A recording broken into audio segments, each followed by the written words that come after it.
Welcome, everybody. We arrive once again from Richmond Raceway, just off the coast of the Atlantic Ocean. It's short track racing here at the 3/4 mile Richmond International Raceway. I'm Carmen Hardy, alongside me, Kevin Young. Kevin, it's time for some short oval racing. First of what will be 3 weeks on short ovals. What are we looking forward to tonight? Well, for starters, you're going to see some tempers flying, as we'll see usually at short tracks, is drivers have to try to find a way to pass and make something around. And sometimes the only way you can do that is maybe giving a slight bump to your driver to get around them. Other than that, though, a lot of close, compact, short track racing, close, compact, door-to-door racing, and line dependency as well. So I think overall, most of these drivers going in tonight are going to have to kind of just sit down and realize tempers are gonna flare, and just like at super speedways, check your friendship at the door, because you may have a few enemies by the end of it. Just try to mend fences for next week at Bristol Dirt. Well, qualifying getting ready to take place here as we get ready for qualifying. Everyone's gonna have, I believe, we're looking at 5 minutes of qualifying time. Look at that. We have 10 minutes qualifying, excuse me. Couple of drivers that are on track now. You look at Seth Wansing being one of those drivers. New look for him tonight. Yep, running that black Hooters machinery there.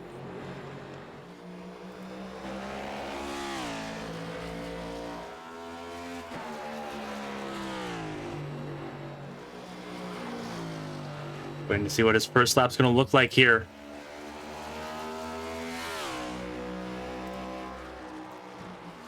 Put him P2 on his first lap here.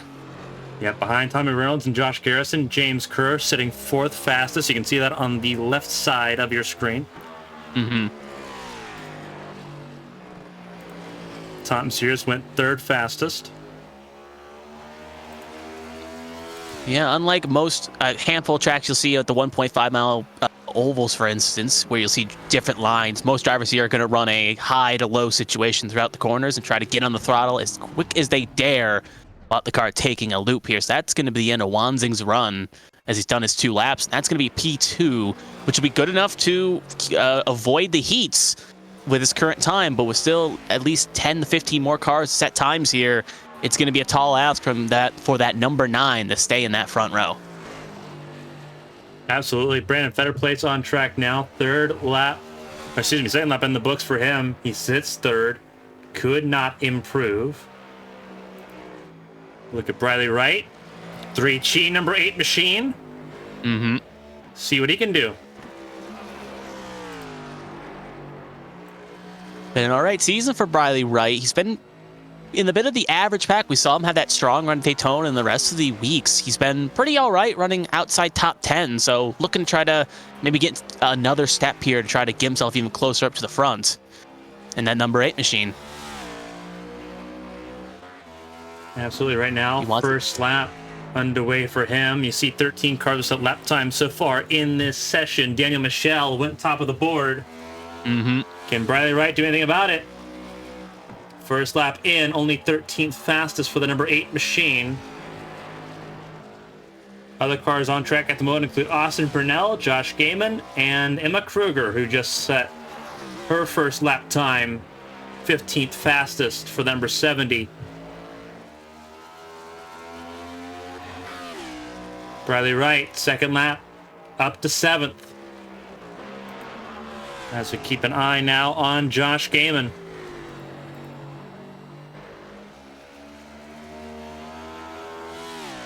Joshua Gaiman here, starting a run. Starting a 2nd lap here. First lap was good enough to put him P3, knocking in the door for the front row here. Gonna have to try to beat a 22.40, so he's got to get with a 3 and have a chance here. Looks good off exit. We'll see what he can do in that 61, but that little slip's probably going to cost him some time, and it does. Not going to be good enough to jump the front row, so he will have to, well, keep his position in heat racing, and he'll just get bumped by Austin Pinnell in the 32, who then jumps up to P3. Connor Ray rolling around in number 2 machine. finishing his first lap. 18th fastest for the number 2, the Blue Deuce. 2 career wins for Donald Ray, came at Daytona and Dover. So he's been able to win on both the largest and the smallest tracks. He's had to put together here. Not been the luckiest start of the season for Donald Ray. Little loose there on lap 2, and that may cost him time. He was an improvement, but not much of an improvement as Steven Oberstadt on his first lap. Yeah, he's going to be kicking like a number himself. change there for him. Yep, we got 47 on the timing and score, and actually 38 on SDK, but with that overlay, it says 47, so it is a number change, it seems. Yeah, when he started Daytona, he was in the 47, so there's been a number change. I mean, we're not informed of, but he will start, he qualified 12th here. And it's just shows you right there what something that I find kind of tricky with these short tracks, and it's just something with the nature, as we'll see Elfridge George start come out of the pit lane to start a first run, is that you have to try to get on the throttle as late as you dare, and if you get on the throttle too early when in the middle of the corner, the car will kick because you'll have too much wheel in it, and the thing will just start the loop. So you have to kind of saw the wheel a bit and try to straighten it out the best you can and get on the throttle as quick as you can. So unlike you'll see at 1.5 mile ovals and super speedways where you can kind of lift and the car will stay planted, here it takes a good amount of brake and just keeping that saw on that wheel to have a chance to keep his car around. So we'll see what Elfridge George can do here in that number 22 on his first run here. Gonna have to try to jump even Michelle Reynolds if he wants the front row, and it's only gonna be a 23.376 for the first run, sliding him in P21. So he's gonna need a big improvement here on that second run to even get remotely close to the front.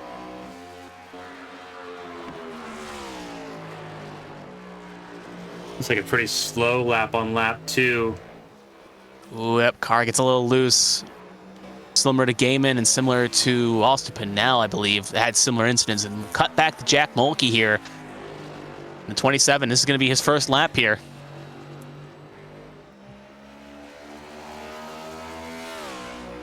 Can he do? It's going to put him P10. Just behind Tom Sears, but not by much.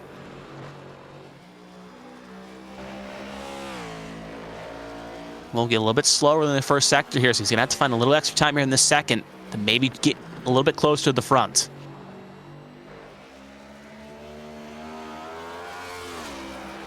He'll also lose it there coming out of the corner. Did not honestly, improve on that lap. Yeah, I honestly wouldn't be shocked if a few drivers are doing that just for funsies. Just trying to spin the back out for just a little bit of a cool cross-the-line shot. Now we'll cut the Toby Estes in the 29. Had a pretty strong car at COTA last week. Had a bad opening qualifying run there in the heats that put him behind the 8 ball, and he was able to rebound for a nice top 5 finish. So we're going to see this 29 get back here on the short track, looking to put himself higher up here. Looking good so far. Not probably going to be a pole run, but could be somewhere at least in the top half. Only P14, so by definition, just below the top half. Yeah, but he's still got a 26 second cars. lap here. That of Breo and Cody Riggs not present in qualifying here.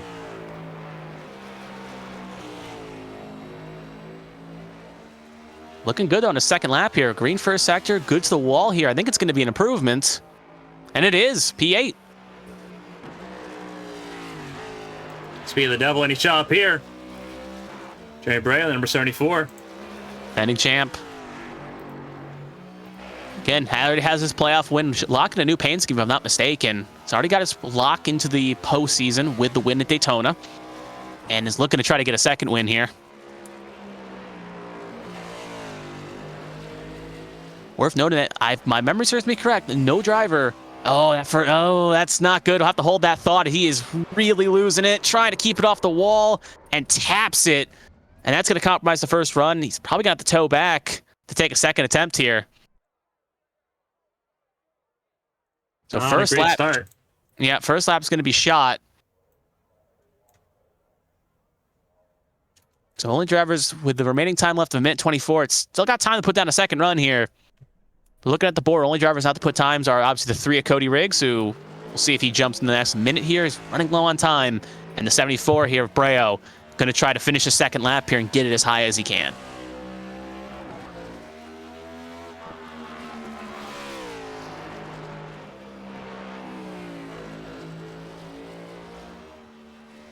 Oh, his car is really struggling. That's going to really compromise his run. And that's going to be the second run shy or two. Big lick on the inside wall.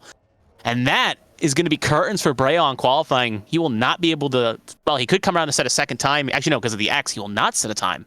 And he'll be starting last row of the heat. Of Heat 2.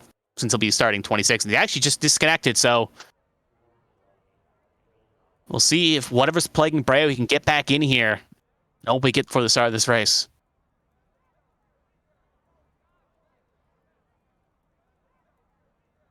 Yeah, so that's going to end up qualifying here.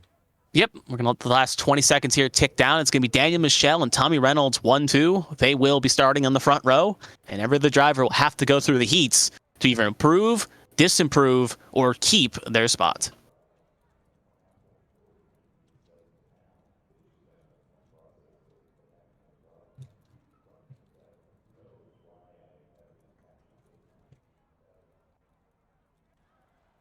Right.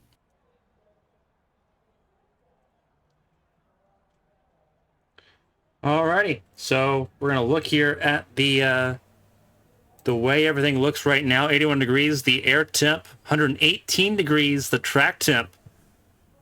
A lot hotter than what it was on Friday for the Twiggy iRacing Series event, but a lot less windy. Gonna be interesting to see how drivers handle that this evening. And here's the starting grid. 12 cars, and that's what all of them look like for dual race number 1. Yeah, we got Pinnell and Wanzing on the front row of this heat. Then it's Ryan Pinnell and Emma Kruger in the second row. Jack Mulkey and Briley Wright in the third.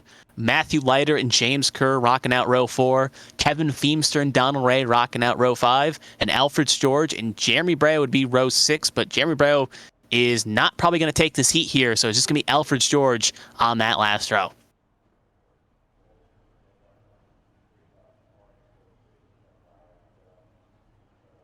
And we've seen multiple times with heat, there's not many laps to really improve. And we'll probably say almost every heat here till the season ends if there are no cautions. So if some driver does wreck or make a mistake, there's nothing that will save them. They'll just have to take it and try to finish and get as much spots as they can.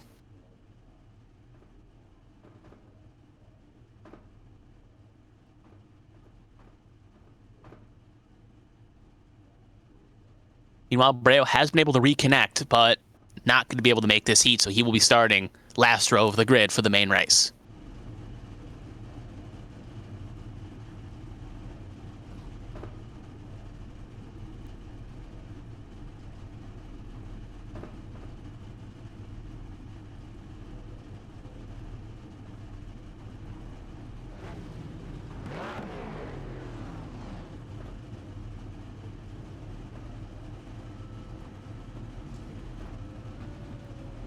Oop, goes a little early there. And away they'll fly.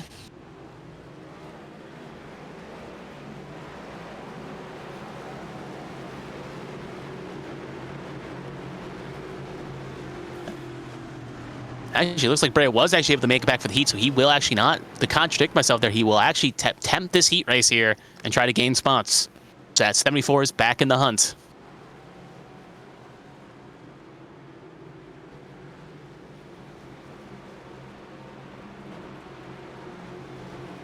If I had to throw out some early predictions, I feel like that low line is going to be the ideal place to be here, at least in the short run here.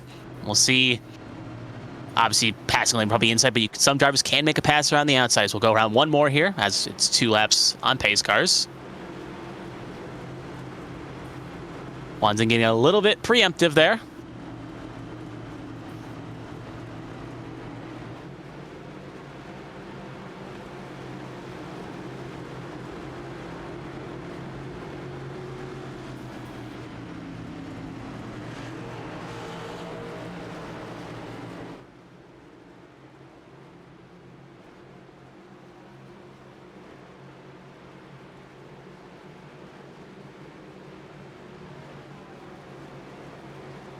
All right, so here we'll go. Pace car going to pull in. It's going to be on green.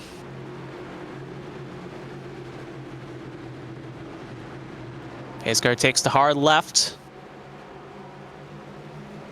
And green flag in the air, and away we go for Heat 1. Both inside and outside get a good launch, but Wanzing gets a slight better launch there. and he's possibly going to have the advantage going in the 1 as they'll be side by side. So they're back. A few cars almost clipped the wall, including Donald, Ray, and Breo. So neither driver up front can find an advantage here. And lap 1 is going to be led by Seth Wansing.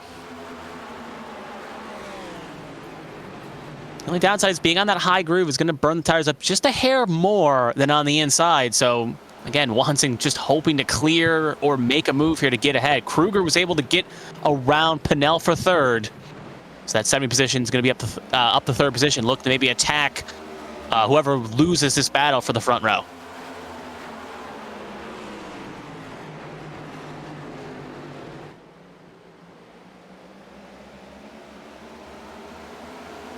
Oh, Donald Ray has to take evasive action. It looks like he's trying to back it down. He'll get it saved. Almost shot back up for the field there, which could have been bad for a few. But he's got it pointing in the right direction. Just a reminder that there are no cautions in the heat races here. So you have 2 heat races that determine where you're going to be starting. And as we've seen throughout the season, drivers are not afraid to kind of put some elbows out and kind of risk something here, knowing that you're really just determining where you're starting later on in the main event. Mm-hmm. Obviously, right now, Kruger sitting in third behind Purnell and Wansing. Sorry to cut you up. Matt Leiter just took an evasion through the grass. A lot of tire marks. And that's going to really take him out of contention. There you can see him limping it around. He just got loose off of 4.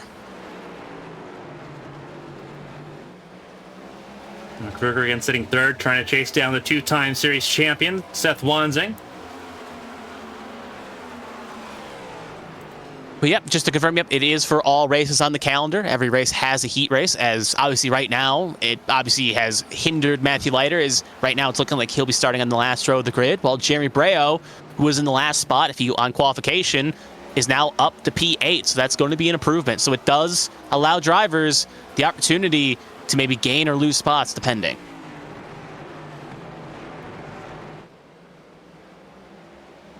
With 6 to go, Austin Pinnell has gained about a second lead over Wansing, and now Wansing has fallen to the hands of Kruger and Ryan Pinnell here.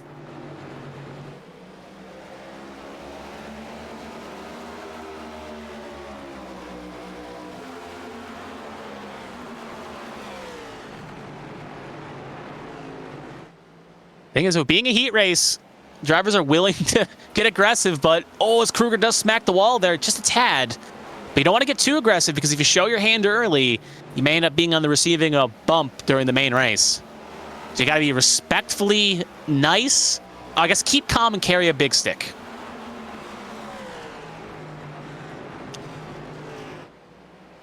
With 4 to go. Keep an eye on Ryan Pinnell in the number 12 machine. Right on board with him here, coming to 3 to go, as Kruger actually locks up the front brakes. Gonna leave it under pressure. Leave her under pressure. But Brian Pinnell cannot capitalize.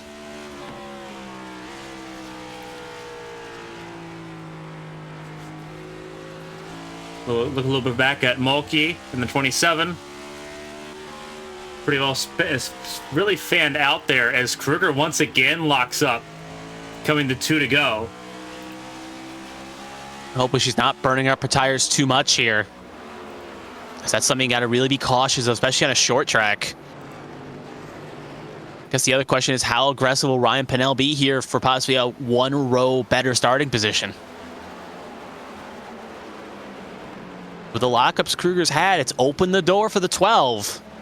The 12 has not had the opportunity to really stick it in. So we're coming to the final lap here. It's going to be put up or shut up for Ryan Pinnell if he can gain a spot. But further up, Austin Pinnell looking to cruise away for the Heat 1 victory.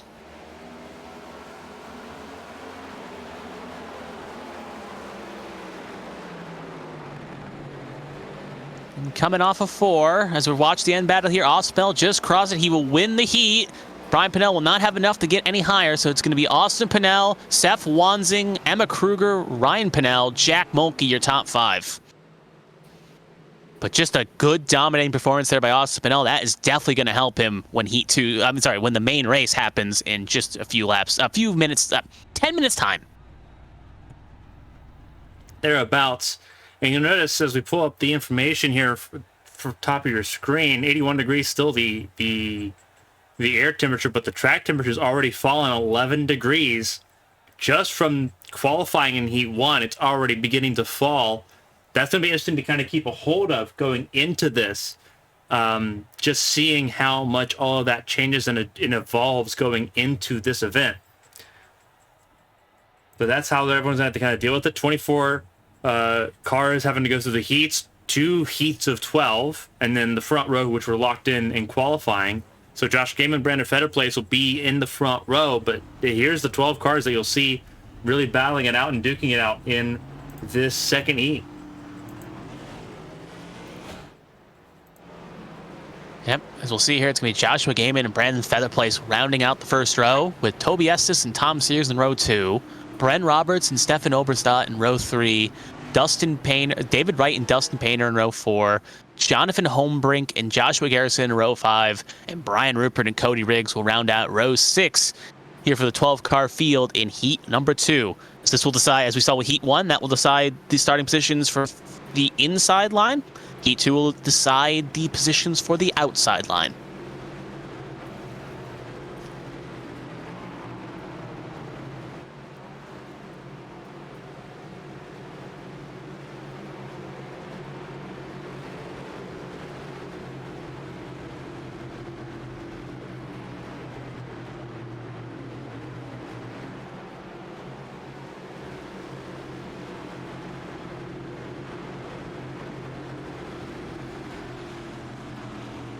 And again, the one advantage of starting maybe in Heat 2 instead of Heat 1, you kind of can use Heat 1 as a bit of a testing period. You know, all right, this is what worked for some drivers, this is what worked for other drivers. You have some teammates, you can kind of clash ideas off you, as this will be your last little mini race prep before the main show. So pace car going to pull in, it's going to be on green, similar to Heat 1. Green's a bit earlier than that, but obviously pay attention to the restart zone.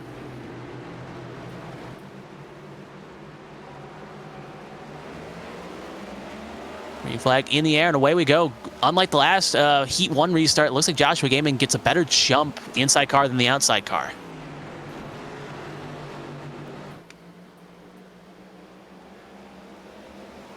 Ooh, tag of the wall there by somebody. That's Dustin Painter that got tagged in the wall. That's also going to back up. I think that was Joshua Garrison as well, but nowhere to go. Teammates there. Just hurt all forward momentum.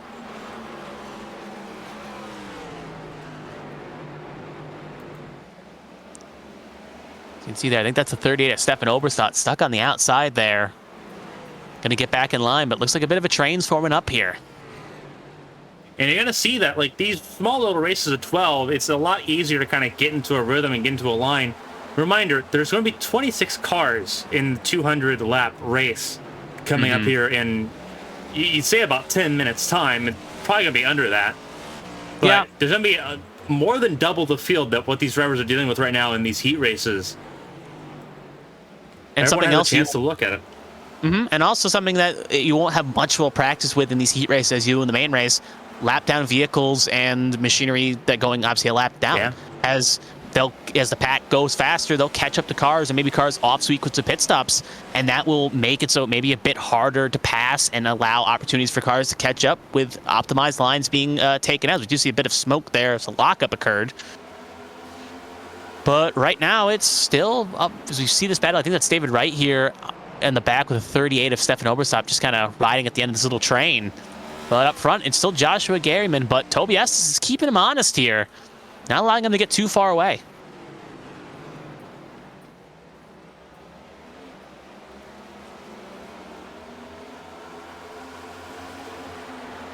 Josh Gaiman doing a fantastic job. Obviously, 12-lap heat races here. Obviously, as you mentioned, a far cry from what will be the 200-lap main event. So everyone's going to have to kind of get used to things in a hurry. Really, this is a good chance maybe also to test obviously inside lines where you want to be and where you want to make passes, and you're hoping you put enough pressure, as obviously in the old NASCAR games, the X to intimidate button, you want to put enough pressure on the car ahead, you can maybe make a mistake and try to get on that inside. But this could be a chance for a few drivers maybe to test slightly higher lines to see what they can do. Obviously not optimal, but you never know in this situation.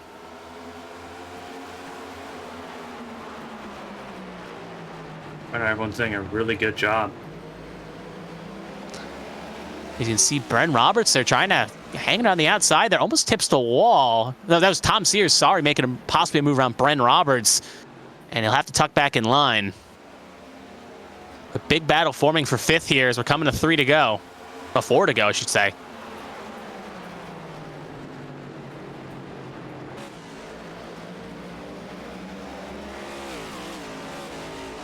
They are going to possibly catch a lap down machine here. That's going to be Jonathan Holmbrink.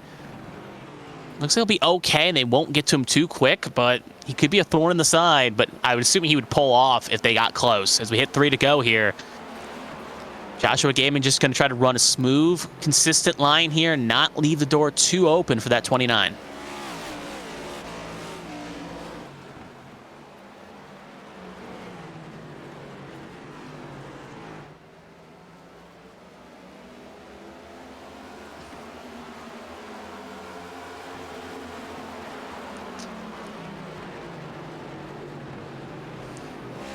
Again, good inside entry, but Gaiman gets a slightly better exit. He's running corner exit to his advantage, while Toby Estes is going hard in and just trying to make up time that way.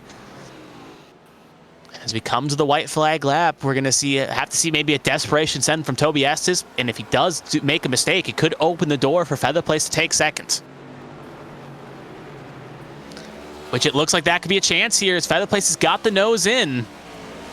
Did Toby Estes burn up his stuff as we're coming through 3 and 4 right now, but just not going to be enough. Bren Roberts going to try to make a move. It could be 3 wide here. It's going to be Joshua Gaiman win the stage, but for the battle for second, Roberts hits the wall, and it's going to be Feather Place edging out Toby Estes with Bren Roberts bringing it home in 4th. So at the end of the day, Bren Roberts' desperation doesn't cost him anything, but Feather Place will take advantage. And it'll be Gaiman, Feather Place, Estes, Roberts, Wright, your top 5.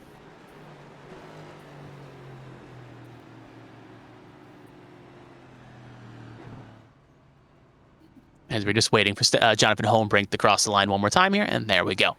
And now we'll get 5 minutes of warm-up here, so it will allow drivers any last-minute opportunities to maybe get some last-minute practice. We saw a few drivers, including, I don't want to keep harping on the 74, but Brayo seemed to be struggling a little bit, so it could give him some chances to get some last-minute prep along with some other drivers. And it will also allow Daniel Michelle and Tommy Reynolds, who haven't driven on track for well over, let's say, 30 minutes, to take an attempt here and get some last-minute warm-up to try to get back in sync with the track.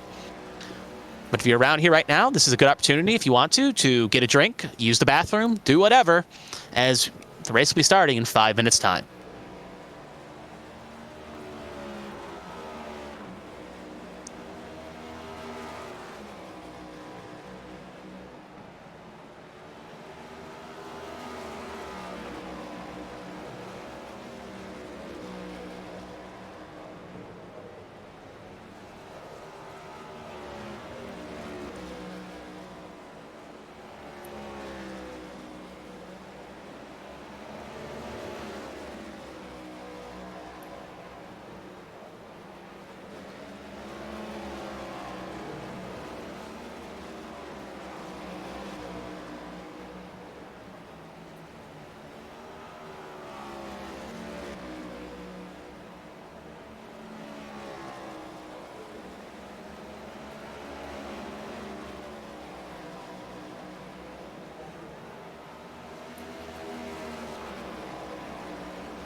I guess the one positive is obviously different tracks. Warm is more valuable than other tracks. With this being such a short track, it does allow, unlike we'll see at tracks like Coda, for instance, where it's a 2-minute lap time, you get maybe 1.5 laps. Here, with it only being about a 22-minute lap time, 23, obviously depending on where it tires, you can get about 2.5 laps, maybe 3 if you're pushing, per minute, which can add up to about 10 to 15 laps of extra little runway time, which could definitely be useful as you can maybe get some last-minute traffic practice or just understand how your car handles in clean air.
So we're coming up to 90. Ooh, big lick there. I think that was Jeremy Breo that just did something similar to qualifying. Just hit the inside retaining wall there. Coming off 4. But like I said, coming up to 90 seconds to go here.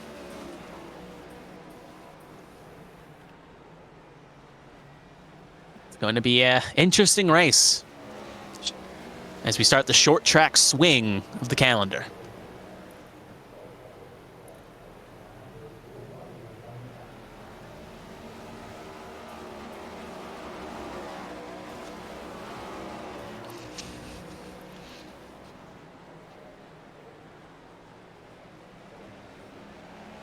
Honestly, you could say the next 4 races could be a bit hair-tearing because you got Richmond tonight, Bristol next week, on dirt no less, Martinsville, and then Talladega. And then Dover is technically 1.1 mile track, so it's concrete oval. You really don't get a reprieve from kind of the hair-raising stuff until you get to Kansas, and that will be the end of the 12-race calendar. So that also has its own distinction of being a race where that's when your teams can maybe make driver swaps and do whatever they think is necessary to help themselves in the constructors. So it's going to be quite interesting for the next. Going to be a lot of buckling up for these drivers and some white knuckle driving. Some.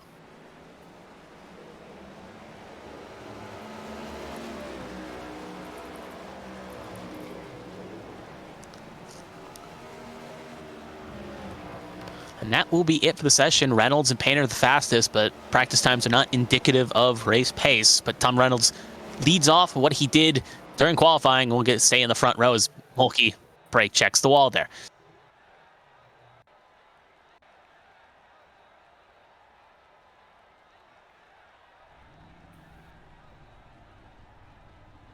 Again, so here we go.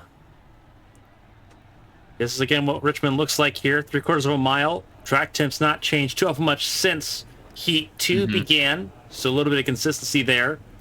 But now we have 26 cars on track. The full grid. This is what it looks like. Daniel Michelle, Tom Reynolds, a very familiar front row. Then Austin Purnell, Josh Gaiman in row number 2. Row 3, Seth Wansing, Brandon Fetterplace, and Emma Kruger, Toby Estes in row number 4. Ryan Pennell, Bren Roberts, row 5, then Jack Mulkey and David Wright make up row number 6. As we look a little bit further down the order, you have Bradley Wright, Tom Sears, Kevin Feemster, Stephen Oberstadt, Donald Ray and Dustin Painter make up row 9, and James Kerr and Cody Riggs will make up the top 20. Jerry Breo, defending series champion, already a race winner this season, starting at very lowly 21st. Then you have Josh Garrison, Elrich George, Brian Rupert in 23rd and 24th. In the last row of the grid is Matt Leiter and Jonathan Homebrink. Yeah, it's worth noting that the front 2 are current race winners, with Michelle winning at Auto Club and Tommy Reynolds winning at Phoenix.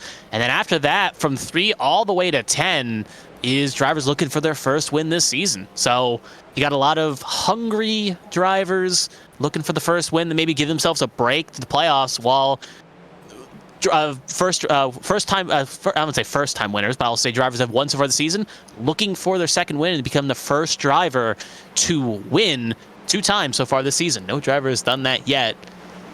And there's a bit of a fight because obviously winning your second race, even though it doesn't mean much, it will surely lock you in the playoffs if we get more than 16 winners.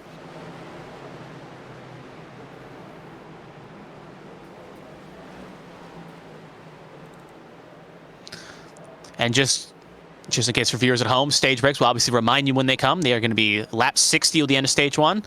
Stage 2 will end at 120, and it will be 80 to finish. So 60, 60, 80 will be the heat break up here. Pace car is going to be pulling in this time by.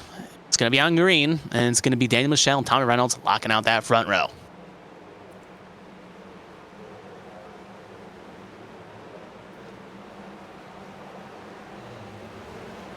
Green flag in the air, and away we are for the Richmond race. Austin Pennell gets a little bit bogged down on the start, and he's going to leave a bit of an open as it looks like we're going to see Tommy Reynolds try to maybe clear, and the leader's touch already. Side pod, tire to tire there, and that's going to cause a bit of a checkup on the outside. No driver can really capitalize. There's Emma Kruger making it 3 wide here. Maybe a bit early to try it, and she'll back it down.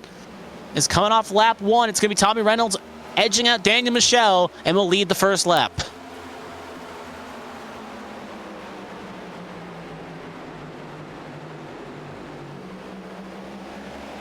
Unlike we'll see in Martinsville in a couple weeks, you want to try to get that low side, but it's not an instant situation here. So it'll be kind of hard to go single file here with so many cars on track. And you want to get as many spots as you can.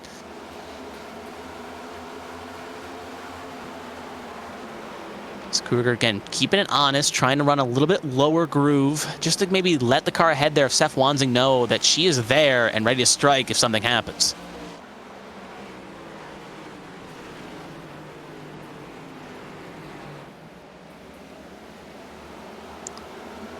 A little bit up there. Ooh, Emma Kruger gets a little squirrely, and that's going to allow fall into the clutches of Bren Roberts there and David Wright as well.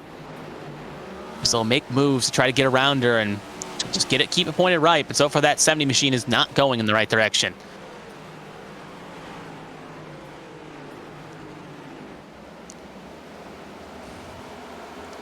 A bit further up, we got a good battle forming between Joshua Gaiman and Feather Place here, as Feather Place is trying to work the inside of the 61. You can see right there, just on that shot there, looks like Feather Place is going to clear here going into 3. And he will get the job done, but Gaiman gives him just a little bit of a tap to open the door back up, and that's clean Richmond racing. Just give a little bump, let the car ahead know you're here, and try to attack.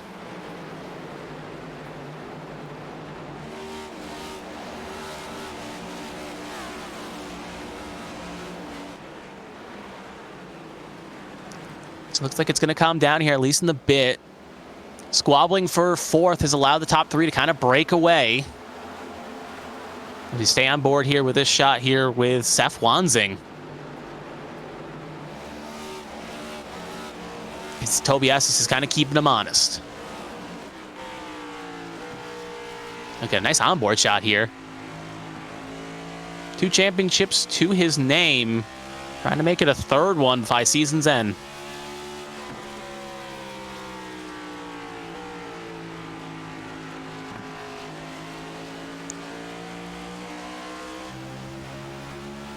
We'll get a nice bumper cam with Toby S. It just shows you how, again, he was going hard in the heats, very deep into the corners, and it gives him a good entry point, but it really hurts him on exit per se. But the one advantage is with Wanzing on basically the back almost of Joshua Gaiman, would really know where to go.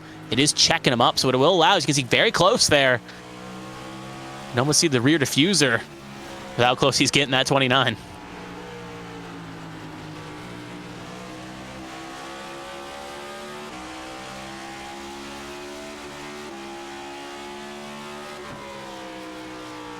Tobias is making, and thought about making a move, but just not deep enough. There's Bren Roberts, knowing that if Tobias doesn't get a move on here and makes a move, Bren Roberts will strike when the iron is hot. Well, there's incentive for Roberts to hustle Estes a little bit, because there's the 1 and the 9 are teammates. Roberts and Wanzing are teammates there, and Estes is sort of breaking up that teamwork. Sunday Monday Racing doing a really good job as there goes Estes on Wanzing. Yep. Makes a pass, saw an opportunity, and took advantage. You see how quickly those things change. David Wright in the top 10 at the moment as well. Sitting in the 42 machine, looking for one of his best results so far this season and in his A-Square Cup Series career. James Kerr, unscheduled pit stop here, as we saw him on the pit stop tracker. Obviously not having the best of runs so far. Yeah, there's gonna go at least one. Yeah, 1 lap down here, at least. 15.76 pit stop, so it looks like it was just for 4 tires and fuel. Maybe been a possible penalty, or nah, wouldn't have been a penalty because it would have been a longer time. So, bit unscheduled, but luckily there are, fast repair. Yeah, that makes sense. So must have got some damage somewhere on track. And considering Brian Rupert's coming in as well, I think maybe those two may have had possibly either separate instances or whatnot, but we'll stay on board here with Tommy Reynolds as he's getting a bit of a gap here with Daniel Michel. As these top 2 are also about a second clear of Austin Pinnell in 3rd. So they're picking up where they'd left off in qualifying and putting some rubber down. Reynolds started second, but that outside line was where you wanted to be on that initial start, and you're going to see that back and forth a little bit. The race leader, especially on restarts, what we'll see in the stage breaks, especially, it'll go kind of back and forth between what line you want to be in, whether the outside or inside lane. As that was Brian Rupert that was leaving pit lane in the number 88 machine. Yep. But yeah, and obviously with the series having a choose cone situation in effect, when we get to the end of the first stage, if not a caution comes sooner, whatever happens, you'll see that choose happen, and some drivers will be in some tough spots to pick where they want to be, because unlike other tracks like Phoenix, for instance, where there's one preferred line where you want to be on the starting point, and same thing with Auto Club, here there's not always a right answer. Sometimes it's the high line, sometimes it's the low line, and it comes down to how you feel and what your car can do. Looks like we got a bit of a battle forming in the back here. Seth Wansing is under pressure from his own teammate Bren Roberts, as Roberts looks like he'll get clear of that number 9. So Seth Wansing struggling a bit at Richmond here, and he'll fall into the clutches of David Wright and that number 42, who's going to be on the attack. And think a little bit further back, we also see a battle of Lion Power Motorsports as Kruger and Sears, team boss fighting team driver for position 10. Kruger, the winningest driver so far in ABN competition. 12 wins to her name, the Super Sprint Championship, 6 Champ Car race wins. Still looking for her first here. And we knew going to the season she was not, I wouldn't say she wasn't feeling confident. She had confidence, but she definitely knew this wasn't one of her wheelhouses of series and machinery. She's very strong on road courses and open wheel machinery. So a bit of a learning curve. And so far, unlike some of the other drivers from the mid-2000s open wheel invasion, she has done quite well so far in the number 70. And Tom Sears' team boss has put a lot of faith in her. And so far, she's delivered on that faith. Right that place, they're currently the highest placed driver on that team, sitting in 4th place at the moment. Keep an eye on Ryan Pinnell. So Kruger got away from Sears. Ryan Pinnell, he's having a bit of a career renaissance this year. Had a lot of technical issues the past 2 years. Kind of coming in and finding his own form. Sears falling a little bit backwards after starting hot. There's Jeremy Breo. Keep an eye on him, up 8 spots already from where he started, the two-time series, the defending series champion, excuse me. Currently sitting and just clears himself over the 14. Put himself in the 12. Whatever was affecting him during the practice and the heat races and qualifying, and even we saw some in the warm-up, he was really struggling with that car and really struggling to keep it fast and straight. But right now, at the very least, let's knock on wood to play it safe. That 74 is pointing in the right direction, and if something happens the next lap or two, I'm going to hear a knock on my door, as Beatron Racing is not going to be too thrilled with me. But right now, good for that 74. Kind of taking a look for the field here, seeing what we got close here. Obviously, 12th on back. Obviously, everyone's close within those battles. But we do got still Feather Place and Gaiman keeping Feather Place honest. There, we'll cut to it right now. As you can see, just Gaiman. Feather Place was able to get around. Gaiman gave a little bit of a tap in the corner many laps ago to try to get in the inside, and both drivers, as Gaiman gets a little squirrely, touches the wall. He'll keep it straight, but going to lose all that time. And now we'll fall into the clutches of Toby Estes and Bren Roberts. But what I was about to finish my point on is that they are reeling in Austin Pinnell in 3rd, who is struggling with a bit of long run pace here.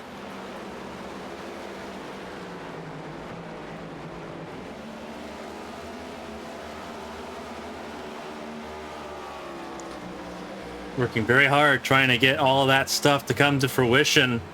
Josh Gaiman, again, multiple race wins in this series, race wins all throughout ARCS competition. But it has been a topsy-turvy season so far. As we look a little further back, it's Bryn Roberts getting around and David Wright getting around Brian Rupert. Honestly, you could probably throw it out there. There's a few drivers that maybe started off, like you could say Josh Gaiman's been probably one of the drivers you could say is currently the bridesmaid, not the bride, as he's been really strong at certain tracks and coming to the end, but just not in a position to finish the deal. But other drivers that kind of come to mind that maybe had hot starts of the season, but maybe cooled off a little bit so far at this point. Right now, Seth Wanzen comes to mind, as currently P10 has gone the wrong way around. He started pretty strong at Daytona, Auto Club, Phoenix, and then it's just been kind of going a bit downhill in that number 9. But obviously, 2-time series champion, even the best drivers in all NASCAR competition in real life have had lull periods at certain tracks and schedule, so I don't think it's a cause for concern for anyone.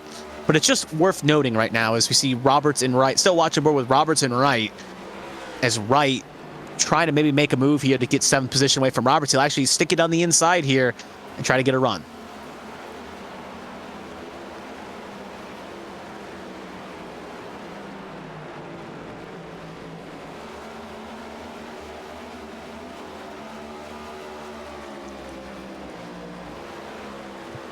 Again, stage 1 ends on lap 60. So there'll be a lot of time going into these races here. Coming up the halfway. Yeah. Really no threat of lap traffic up front. Big blowaway as Tommy Reynolds is going to catch the 18 of Joshua Garrison. But after that, a lot of smooth sailing up front. As we see this big battle here back forming up for third as Gaiman has been able to reel back in Brandon Featherplace, and they've both caught Austin Pinnell. As right now in the Rookie of the Year fight, it's Daniel Michelle and Austin Pinnell, your top two. So Pinnell needs a good run to keep close to the Rookie of the Year fight. But with his main competition a position ahead of him, he can't afford to lose spots. But obviously, the Rookie of the Year compels in obviously the season goal, but it's still a nice little cherry on top, as it looks like the Featherplace is going to take the inside as Pinnell cannot stick the corner. And it's going to allow a runoff here possibly for both Featherplace and Joshua Gaiman. Gaiman going to bail on that inside and try the outside to maybe make something happen. Well, go high to cut back lows, I should say.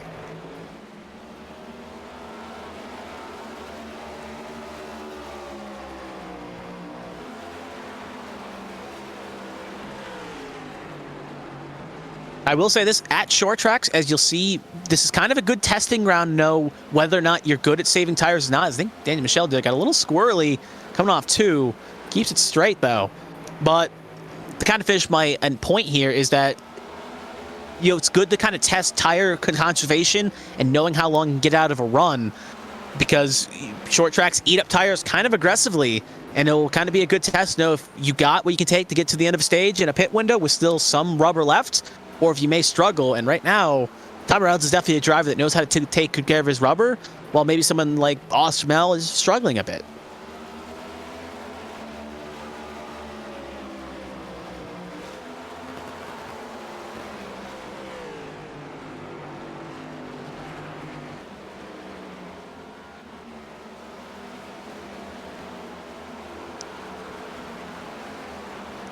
Now, as one red car got passed by the blue, the blue deuces, one more light than the other, it's now going to be an opportunity here again for those blue deuces to attack another red car and Daniel Michelle. And it looks like Featherplay is going to take an unorthodox approach and try to run it on the high side here. As they are going to catch up to the lap down vehicle of Joshua Garrison here, who could be a bit of a roadblock for the 25 or the 34. So it looks like Michelle got a little loose there. It's going to open the door for also Gaiman to come around here. As you'll see the 18 stay way in the high groove here. Not going to interfere with this battle, but could possibly block off Joshua Gaiman here. But he'll get well clear before that can happen. So Gaiman will be up a spot 2. So Featherplace up 2nd. Joshua Gaiman down up to 3rd. And now you got a battle forming between 4th between Michelle and Purnell. And David Wright too. Let's not throw him out of this conundrum as well.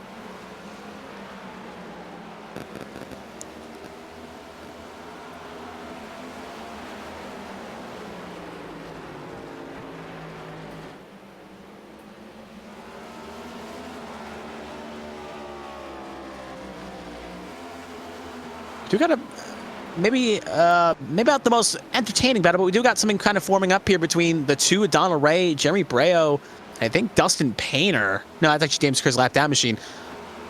Is having a good scrap here for 13th. Actually holding that thought. Yep, David Wright making a move on the 25 here. Just in the background here, fighting for 5th position. As David Wright again, his tires are coming to life on the long run, similar to Joshua Gaiman and Brandon Featherplace.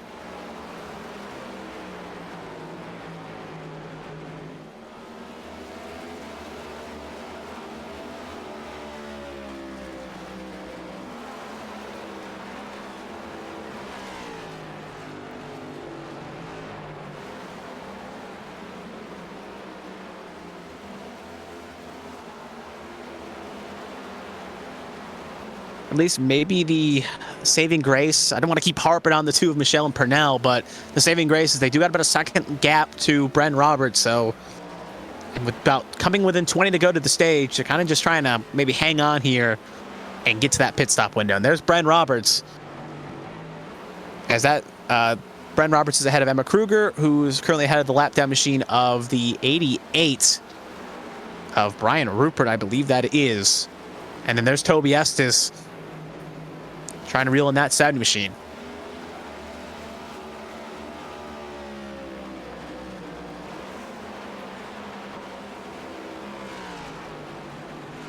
It's been a good race so far. Been very clean. Been the very surprising race so far. Ryan Pinnell has raced his way into the top 10, holding off two-time champion Seth Wanzing. We'll hear from Seth Wanzing during the stage break. He's our Enrich reporter. He definitely provides some good insight. We heard him at Auto Club, and he provides some great content. I think also at Phoenix as well. We think we got him in the booth, so he'll definitely give us some good insight about how this track is changing and what could be worth noting for stage 2 and stage 3 on an outlook. But we'll have to hold on to that thought for another 15 so laps. Oh, big up pitch there by Ryan Pinnell, I believe. No, that's actually Seth Wanzing. My mistake is he's in the 9, both in Hooters Machinery, as he went way up the surface there. And that's going to allow him to be under pressure here from 75 of James Kerr, who's obviously a lap down, but the 2 as well of Donald Ray, who is for position. We're right up here with the number 2 of Donald Ray. Nice little side camera here.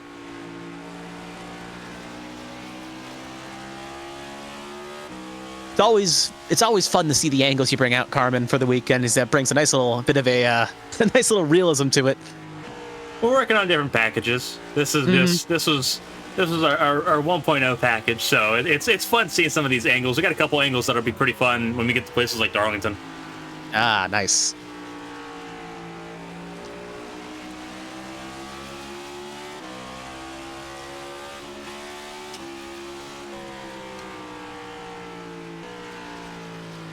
And it's also we got to keep an eye on as well is I'm looking up to the front. Tommy Reynolds is working his way through lap traffic. As Tommy Reynolds puts more cars lap down, some will have to take wave around, but others, it could be a bit of a fight for the lucky dog and just trying to stay on the lead lap. As you can see just up the road, Jack Mulkey just trying to just fight ahead there to try to get around Ryan Pinnell. Yeah, now there's a lot of traffic in the way. See Kruger and Estes. Toby Estes really reeled in that 70, and it looks like Kruger maybe a bit struggling here with the long run. But that inexperience maybe catching up with her. I don't know. She's getting a pretty good run on him right now. These two have kind of been going back and forth. Estes having the outside lane.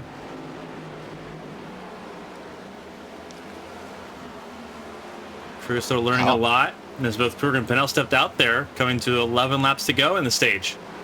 And I know personally you're not the biggest fan of fighting for stage points, but this is worth noting that in this pack, at least one driver is not going to get stage points. Two of them. Two of them. Technically, Seth Wanzing's there in the distance. Yeah, there are actually three of them because there's Mulkey. Mulkey's 11th, Ray's 12th, and Wanzing's 13th. Correct, and they're all in this little pack. So, difference between 3 points or no points. And you can see what that battle looks like. And that final position point right there is basically Ray and Wanzing fighting for 11th to have a chance to try to attack the battle for 10th. Gaiman's in pit lane. Gaiman's giving up the points. Going for a strategy here. Yeah, he's staying big time strategy.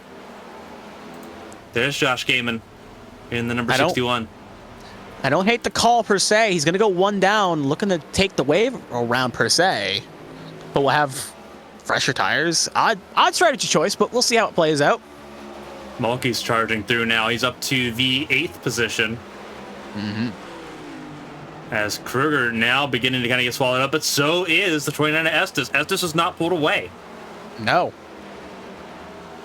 We saw Pinnell and double Hooters machine all black. Kind of hard to distinguish sometimes. Almost contact. Not sure if there was contact or not, but it threw Kruger way up the racetrack. And now she's on the fringe of losing stage points. Kruger was not present at Circuit of the Americas last week. I think just Yeah, Tommy Reynolds. I just was trying to see where Tommy Reynolds on the track. He won't catch this battle. He's coming off 2 now, so just making sure he will not. Timing the scoring. Reynolds is still working on Elrich George. Yeah, it just timing and scoring didn't update right away, so that's kind of threw me off for a second. Oh, Kruger! Oh, Kruger in the wall hard. Mm-hmm. We'll stay green. It's only 1 car, but that machinery definitely took a hard lick there. Question is, does she have a meatball or not? Or I guess an orange flag requiring her to pit. We'll see what she can limp it around here, because right now she should be good from going a lap down, but the question mark is, how bad is that 70 hurt? Yeah. Handful of laps left in this stage. Tommy Reynolds, 6 laps to go in stage 1, doing a phenomenal job. Battle for second. You see Michelle's not in that top 2, not in the top 5. He's falling back hard. It's David Wright and Brandon Fetterplace battling for second place now. Mm-hmm.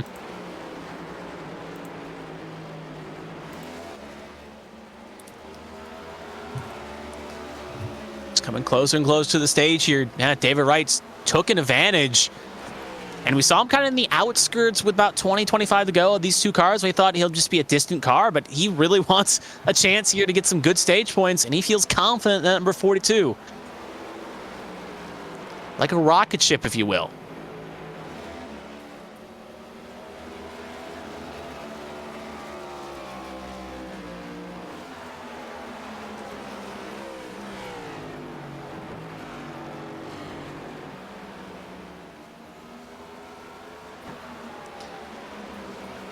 As Bearing, unless Tommy Reynolds takes a pit stop similar to what Joshua Gaiman did and try a different strategy, he'll be getting this stage win. The question is, where will the rest of the chips fall?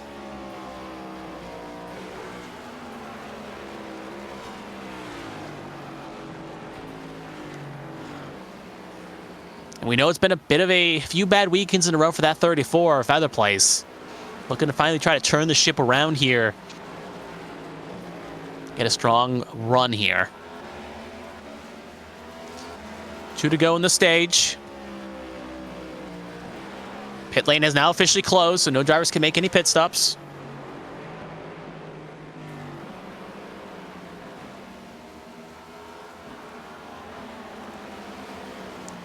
We do got to fight for the final stage point as well with Brian Pinnell and Toby Estes fighting for 10th. With Dustin Painter in the distance. But now we're on the stage end here. 1 to go.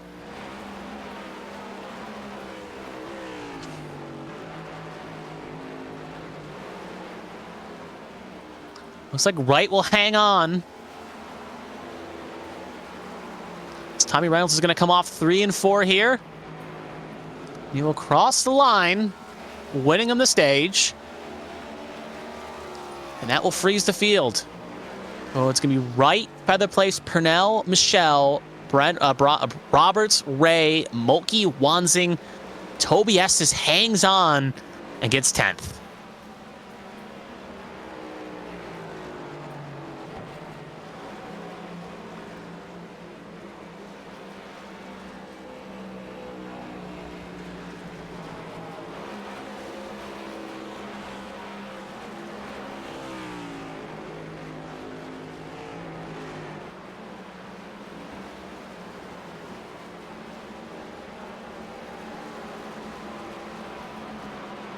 So as we're going to wait for as Reynolds gets picked up by the pace car here, Alfred George going to most likely get the lucky dog here as he's the first car 1 lap down. We'll line up at the tail end once everything gets staged here. As we're going to see probably the rest of the field here pit, and most will pull in. Reynolds, Wright, Featherplace, Pinnell, Michelle, Roberts, Ray, Mulkey, Wanzing, Estes. Basically everyone that's on the lead lap is currently pitting. And even the ones not in the lead lap are probably pitting as well. 100%. There's no reason not to pit here. You've run 60 laps caution-free. Few drivers do stay out to try to get the wave around here.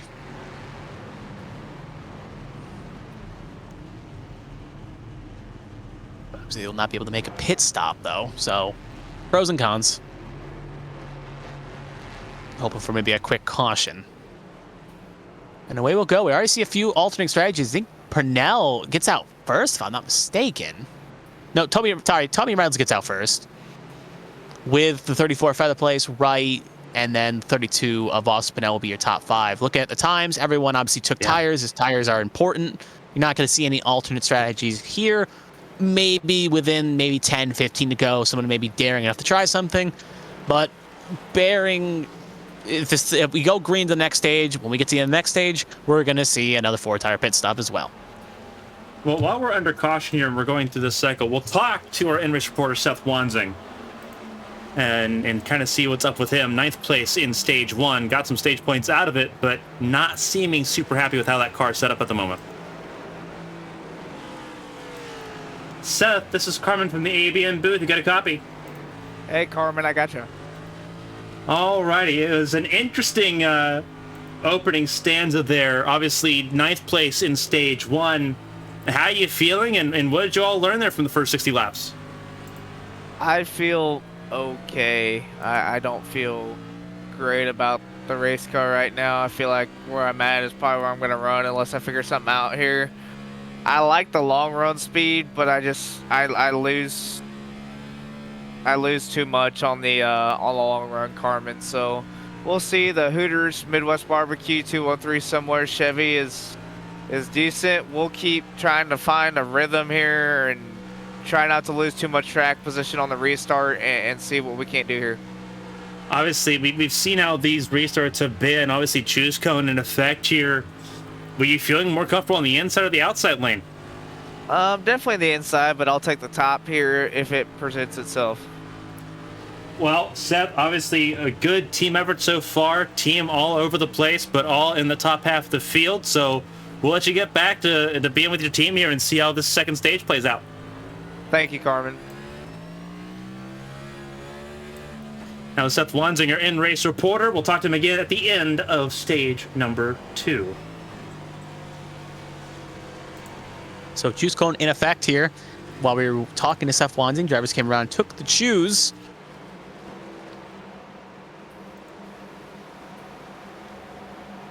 Tom Reynolds was just given an EOL. Choose cone violation, did not choose in time. So that's going to move David Wright to the inside front row. And it gives Brandon Fetterplace control over the restart. You see that because the EOL, they extended it a lap. But now Brandon Fetterplace has restart control. Yep. Just kind of going back to see exactly if it was a choose cone violation. I'm going to assume it was. Yep. He kind of held in the middle of the track while everyone else kind of did their thing around him. So at least I'm assuming the reason, as I've not heard anything else come through the pipeline.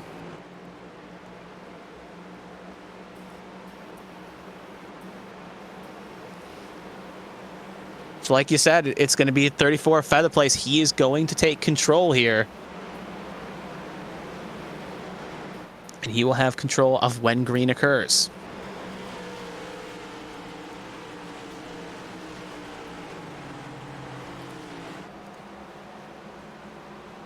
Pace car is in. Green flag back in the air. And racing once again at Richmond. Probably going to see Tom Reynolds drive with a chip on his shoulder here. Yeah, he's got to go all the way from effectively. He's got to go through 26 cars. He's just got to effectively drive from 17th on the lead lap.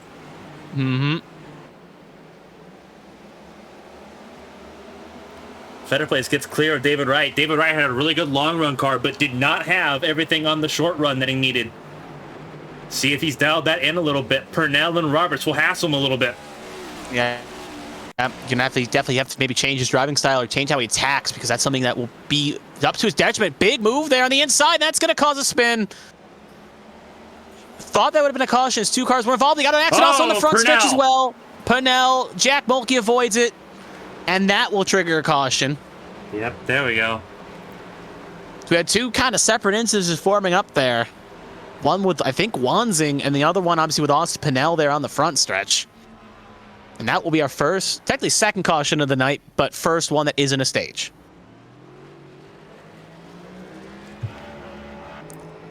Obviously, a lot of stuff went into that. Wanzing and Estes had an issue. We'll go back and we'll look at it. It was one of the Hooters machines. Let's see. We had a little bit of latency on our end there.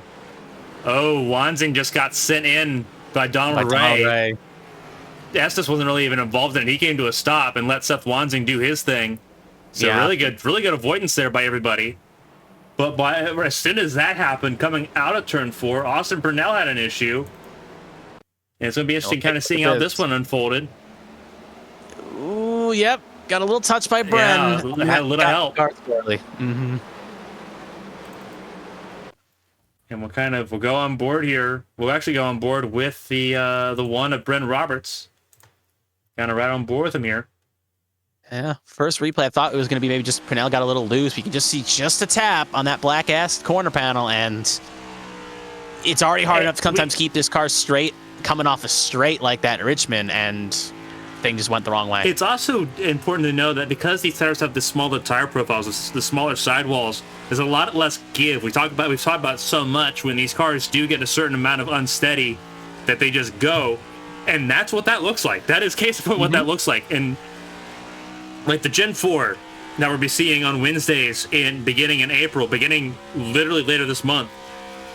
What we usually would see in the Gen 6 cars, in the Grand National cars, in the trucks that we broadcast Friday and Saturday evenings.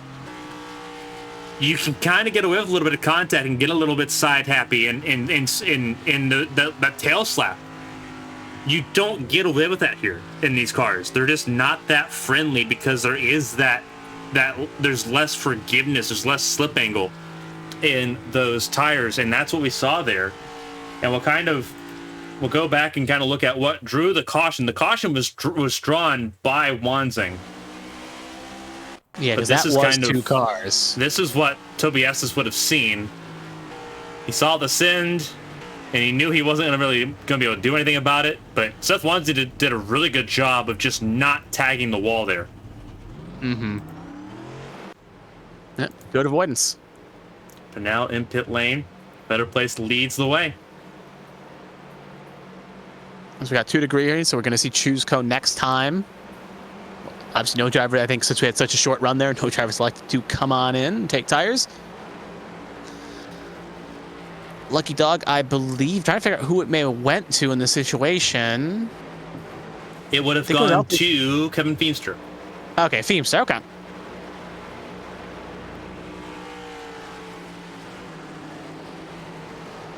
So he'll be back on the lead lap here.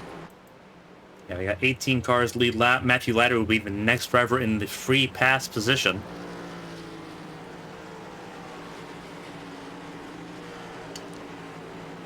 All right, so we're coming up to choose here.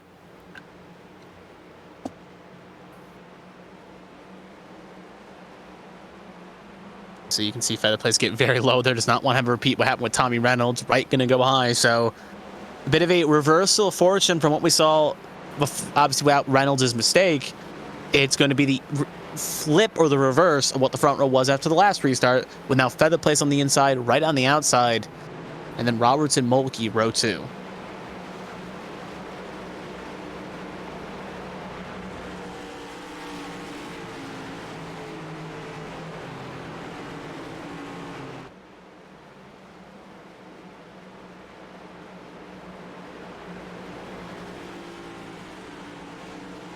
You got one car of the race. That's Josh Garrison. James Kerr still on pit lane.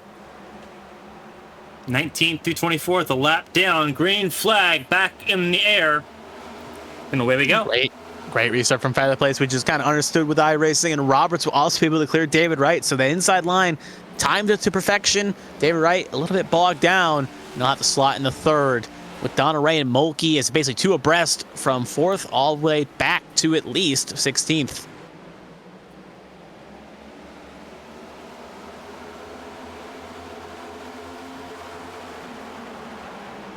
Few drivers haven't said so much about here so far tonight. Donald Ray comes to mind, Tom Sears, Dustin Painter, Jeremy Braille. I was about to say, Dustin Painter, the only thing we saw about him is he tagged the wall in Heat 1. He's been very quiet up until that point. The 65 doing a really good job, sitting 7th at the moment, but very tight competition there with Breo, Ryan Pinnell, and Daniel Michelle all in tow, as is the 7 of Tommy Reynolds, all the way up to 11th already. Remember, I had to go through the very back of the field on that first, on really the start stage too. Already back up to near the top 10 and really trying to push Daniel Michelle through the corner to get into the top 10. And again, that was our front row right now, and they're currently battling for just barely in the top 10. And it's just worth noting that sometimes car drivers, and they excel with clean air, and then the minute you put them in some dirty air, they affects their driving and possibly puts them behind the 8 ball further. So it's a quick adjustment from Tommy Reynolds, who had clean air for the first 60 laps. Now, buried in so much dirty air, he basically needs a snorkel to get some clean one. And right now, he's just trying to make do what he can do. But we have a battle here for the lead as Featherplace and Roberts fighting hard for the first position, and it looks like Roberts could possibly clear going into 3. He's going to get the preferred run out of the corner. We also got the battle here as well. 2 big battles fighting here. I was going to say, it's hard to keep track of this because we have, obviously, this battle in the, at the fringe of the top 10, which was 3 wide, and then you had the battle for the race lead, which Brendan Roberts took. Both of them kind of resolved at a turn 2. But that was wild, and keep an eye on the 2 of Donald Ray. Mm-hmm. There's a lot of good short oval racers in ARCS. Obviously, Monday nights, for those that aren't really familiar with the ARCS racing scene, ARCS races just about every night of the week. Obviously, they are half partners to ABN's Champ Car Series. They race late models and super late models on Monday and modifieds on Monday, dirt racing on Tuesdays. Then Wednesdays they have off because we usually do stuff on Wednesdays on ABN side of things that they assist with, and our Cup Series is one of those projects beginning again April 26th. Keep that on your calendar. Thursdays is Thursday Night Thunder for them and Champ Car for us. Fridays is their own development series, Ignition. SNS, which we broadcast Saturday evenings. And then tonight. So there's stuff all around the board, and because so much of it runs on short ovals, there's a lot of short oval aces. Donald Ray is one of them. A lot of people look at Dustin Painter as being one of the best short oval racers in ARCS. That's not been, I guess, an import, you would say. And when I talk about import, you look at drivers like Emma Kruger, who came from ABN side of things and came into ARCS. That's an ABN import. Dustin Painter has been ARCS day one. Same with Donald Ray, same with Jeremy Breo, Ryan Pinnell, Seth Wanzing. There's a cluster of drivers that have been ARCS from the start. And they do short oval racing really, really well. So you see, obviously, and you look a little further down there, Tommy Reynolds kind of working his way back up to the field. He's another guy that's fully in the ARCS threshold there. Kruger, I think, had a slight mistake there, but sorry to cut you off. Not just a slight mistake, completely spun around, and it's going to be a caution. Mm-hmm. And that's the caution's not for Kruger, it's for Leiter. Yep. Maybe as a result of what with Kruger's mistake, but I'll take a look at that. Oh, Leiter already tagged the wall once hard. So they're not involved here. Asta sent it in on Kruger, and it's about as safe not so safe on the recoil. Well, she already hit the right side hard on the wall in one incident earlier, so maybe we'll bend it both in. Maybe we'll make her faster. Well, if Kruger used a faster period, then that's kind of a moot point there. You see Leiter got, that's more of a sympathy spin than anything, but that's a nose in first kit, and there's Cody Riggs.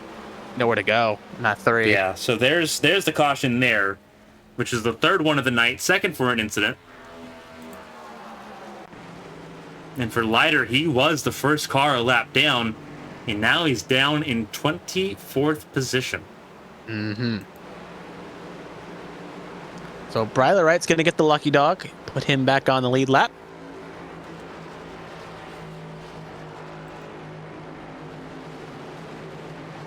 Give us, I think, 22 on the lead lap. If me counting seals are correct. We're going to have 19. 19. Steven Oberstadt's a lap down, Jonathan Hohenbrink, Cody Riggs, Brian Rupert, and Matthew Leiter are a lap down at this point. James Kerr is 9 laps down, but still circulating. Gonna have to probably update that later, the program. But regardless, third caution of the night. Obviously, we're coming up to halfway on the stage here, as we'll restart just under halfway. And no major blinkers for pit stops. Obviously, again, not really the smartest choice, but as tire sets are limited, you could maybe pit now, give you fresh rubber, try to charge right for the field, and then try something aggressive, but it would put you maybe behind the 8 ball for last stint. But with no one pitting, we'll have choose next time by here. Actually, I think we're not 2 to go yet, so regardless, we'll have choose soon here. And now it's going to be Roberts' control. I feel like he'll probably take the inside, and whatever he picks, Feather Place will counteract with an outside move. But seen stranger things happen.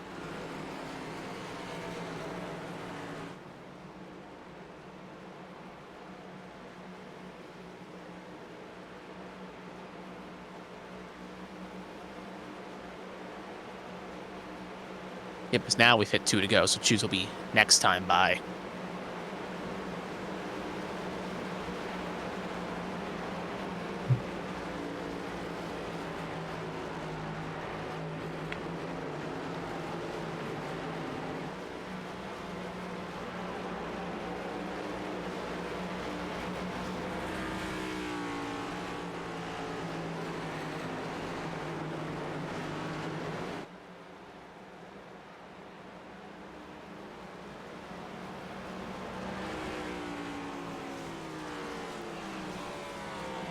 All right, so choose time now in effect. Bren Roberts do that number 1. You will take the inside, and Feather Place will counteract with the high move. Ray will go low, and basically I was going to say Noah's Arc, but Michelle goes high in that 5th spot. Actually, well, Tommy Reynolds will take the inside. So Tommy Reynolds, don't look now. Man that dominated stage 1 is now up to that inside row of row 3 and that number 7.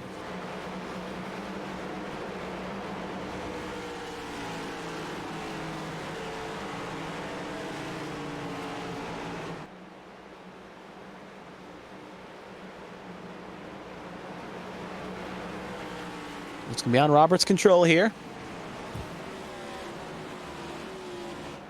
Car in.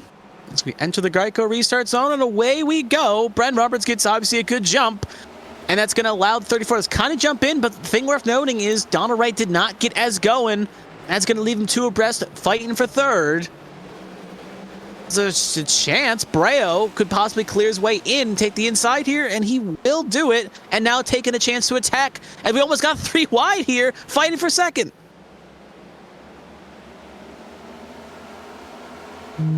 Three different teams in this battle. Sunday Monday Racing with Michelle. You got Breo's Beatron Racing and the Line Powers Brandon Feather Place.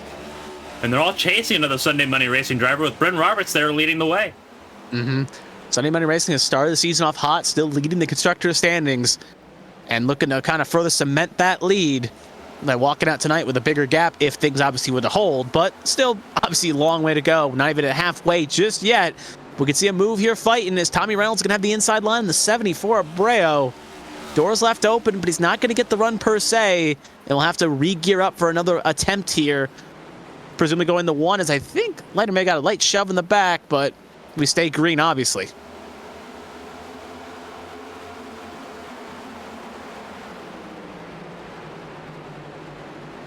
Ooh, Michelle tried to maybe shove that 34 Feather Place. Compromises line. It's not going to have enough of an effect. The 34 seems on rails, and he'll get that spot, so put Feather Place back up to 2nd. And now Michelle going to be under pressure here from both Breo and Reynolds.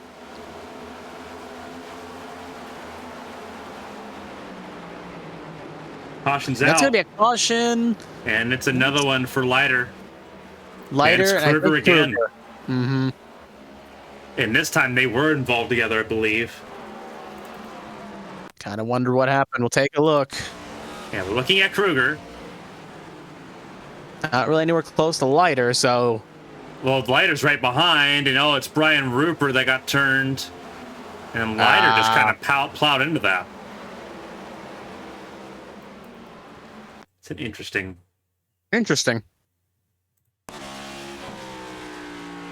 Here's Matthew Lighter. Race winner in the Saturday Night Truck Series. Yeah. That's bizarre to me.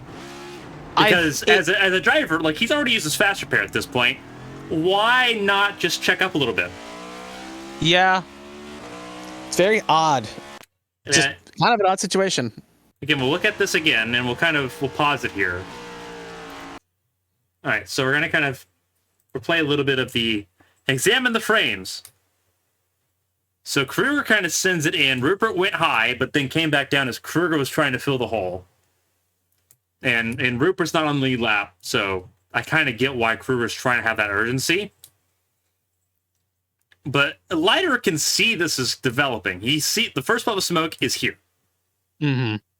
1 second, 2 second. You've got time to at least not throttle into it. Yeah. And he just kind of full powers into it, which is interesting to me. It's odd. Maybe it just... There's sometimes you look back on it as a commentator or maybe an armchair quarterback or water cooler Monday Mick. It's worth noting, or Mike, I should say, it's worth noting in that regard that you can call something up there in the situation, be like, why that happened? And then if we ever talk to the driver in question, he'll be like, oh, this happened because X, or maybe he'll flat out just say, I just wasn't thinking. So, yeah, those situations are quite odd, and sometimes there's logical explanations, other times, just mistakes.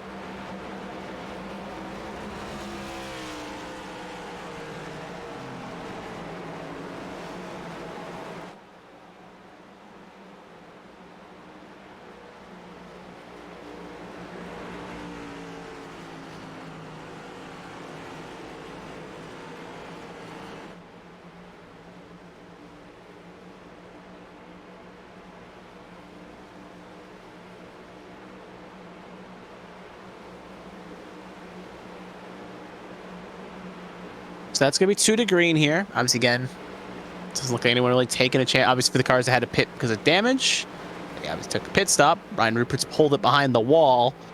But other than that, we are going to have the choose cone this time by.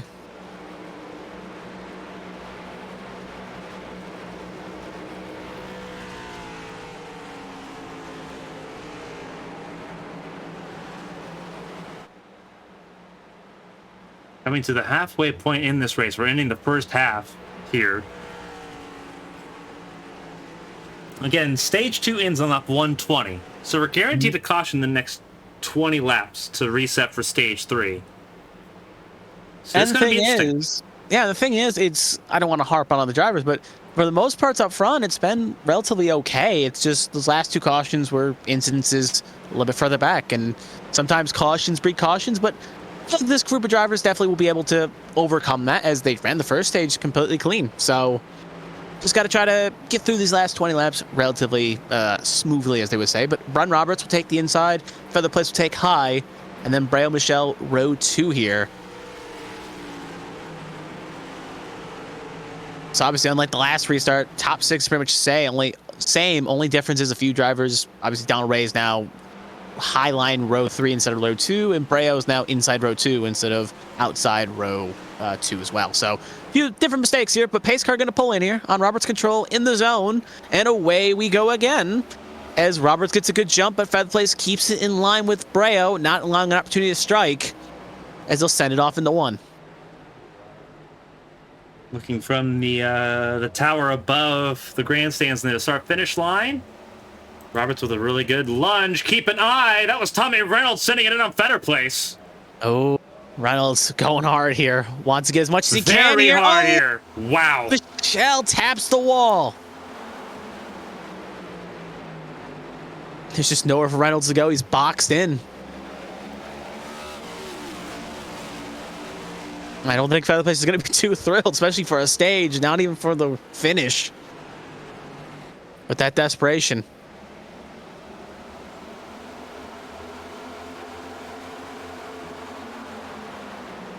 Covers off the inside quite nicely there. It's going to allow Reynolds to get clear. Watch out, there Michelle. goes Michelle. Saves it. No, but that's Tom Sears didn't. And that's going to be another...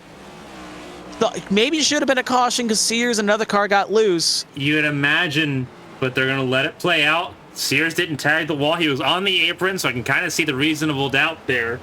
And then Feemster lost it in the return of the checkups. That's 2 cars, including Daniel Michelle possibly making it 3. Yeah. So that maybe should have been a caution, but we will continue on. At the front of the field, it's still Bryn Roberts over Breo, over now Reynolds up to P3 once again. Then Brandon Fetter placed. David Wright still sitting into the 5th position. And you see the Congo line that's sort of created off that disconnect with 4th place now over a second and a half ahead of David Wright. And this is where everything kind of gets a little bit crazy. This is Estes on Donald Ray side by side at turn 4.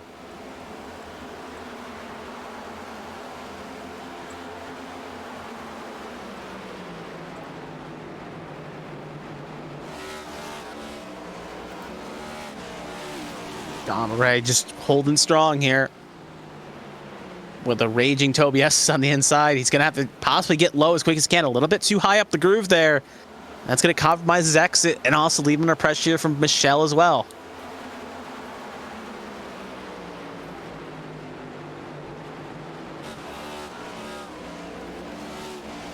Donald Ray just trying whatever he can do. He's trying to, like, you'll see it later. Not as much as Bristol as, say, as Martinsville.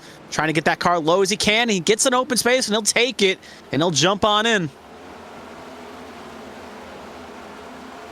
There's Joshua Gaiman, after taking that early pit stop on stage 1, has finally got his way back up to 8th here.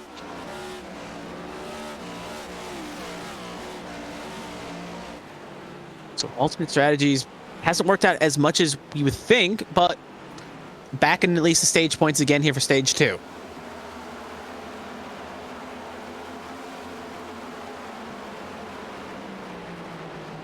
Meanwhile, back up front, Tommy Reynolds has caught the back of Bren Roberts. Within a 10th.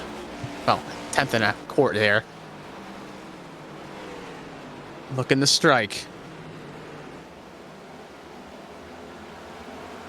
And laps to go in the stage. Got to move for the lead here, as Roberts is going to get passed here by Tommy Reynolds. And now Tommy Reynolds back to where he was at the end of stage 1, to the point, trying to win stage 2.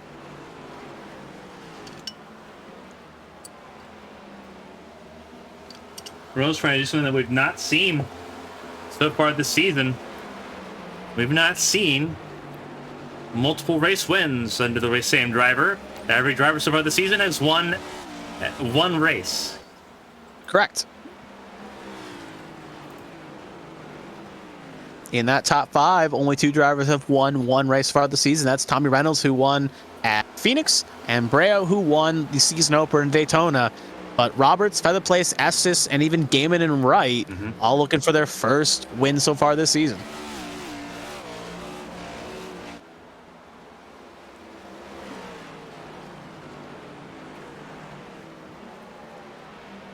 A lot of good drivers that are still looking for race wins, and it does make an interesting conversation piece when you think about how the playoff system works here.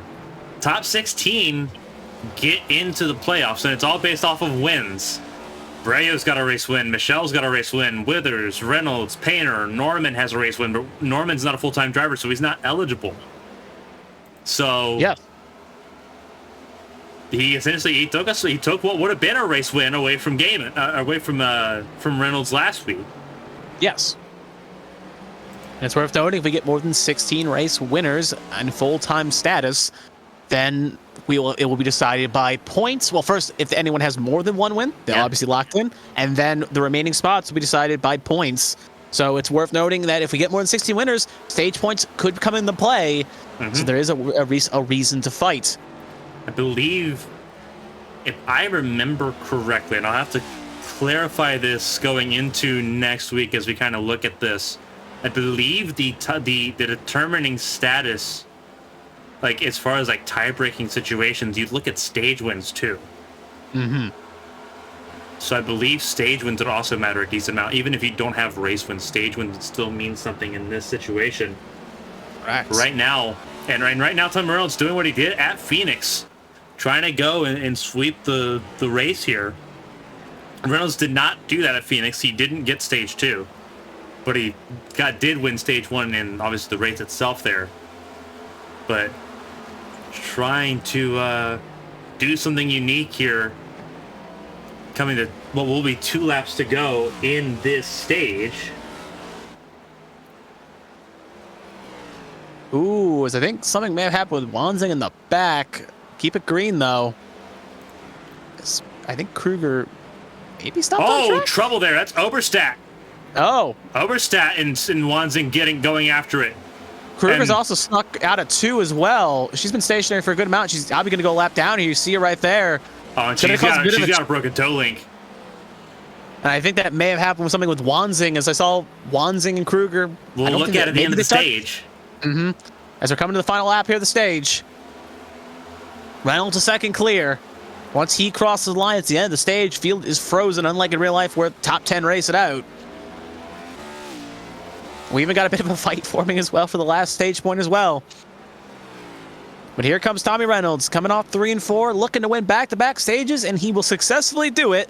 Tommy Reynolds, your stage 2 winner. Brent Roberts, 2nd. Joshua Gaiman, 3rd. Brea, 4th. Toby Estes, 5th. Feather Place, 6th. Wright, 7th. Ray, 8th. Mulkey, 9th. And Ospinel will get the last stage point in 10th. Here's what happened to Kruger, and it was Kruger and Wanzing side by side.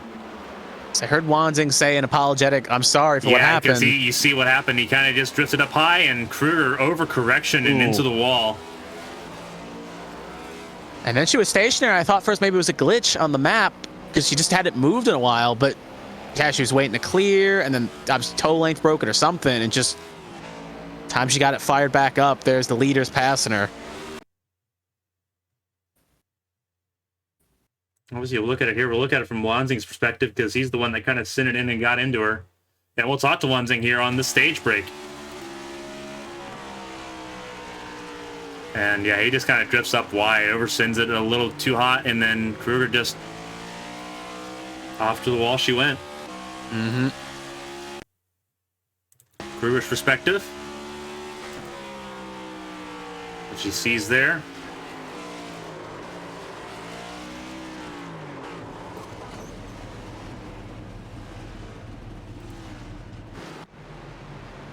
It's going to be how it is here. So you're looking obviously at the race leaders here as they go through pit lane, and we'll talk to Seth Wanzing after. Reynolds comes out of pit lane.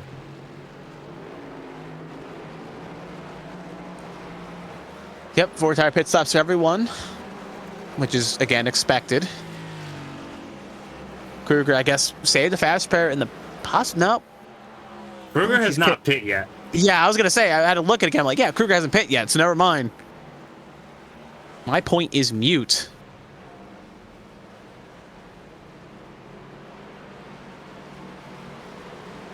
So that's interesting. We'll see if we can get a hold of Seth Wanzing again here in Stage 2. Not nearly as good of a stage as it was in Stage 1. But we'll kind of get an interesting understanding of what's going on for him and the number 9 machine, as his team is a bit all over the place.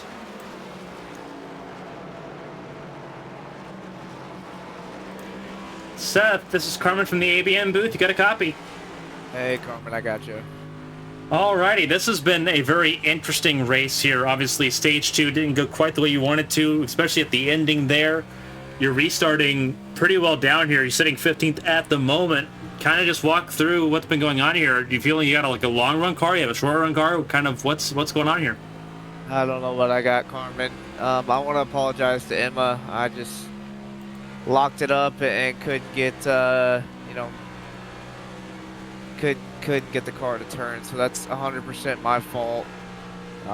Just lack of talent. I don't understand why I can't get this thing figured out. It's frustrating. I trying everything I can. So seems like my long run car was good there when we got in the Stage 1 when we had one. So I don't know, Carmen. It's frustrating. I wish I would have had more time to practice this setup. It's just I want to get the hell out of Richmond. Well, obviously, you still got a long race here, a little over 75 laps to go in this race. You had some stage points in stage 1. We'll see if you can kind of race your way back forward here as you get ready to choose where you're going to be restarting at. Yep. I chose the bottom here, just hopefully get rolling and get some green flag laps and keep some track position. And hopefully it goes green to the finish and I can save some tire and get some past some guys, but I just am already over this race. Absolutely. Well, Seth, good luck to it. We'll be watching you, and hopefully we'll be talking to you at the end of this run. Thank you, Carmen. Now it's Seth Wansing, Sunday Monday Racing's driver here.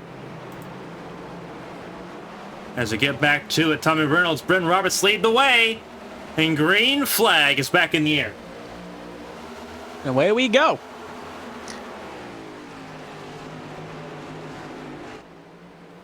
Let's get good jump.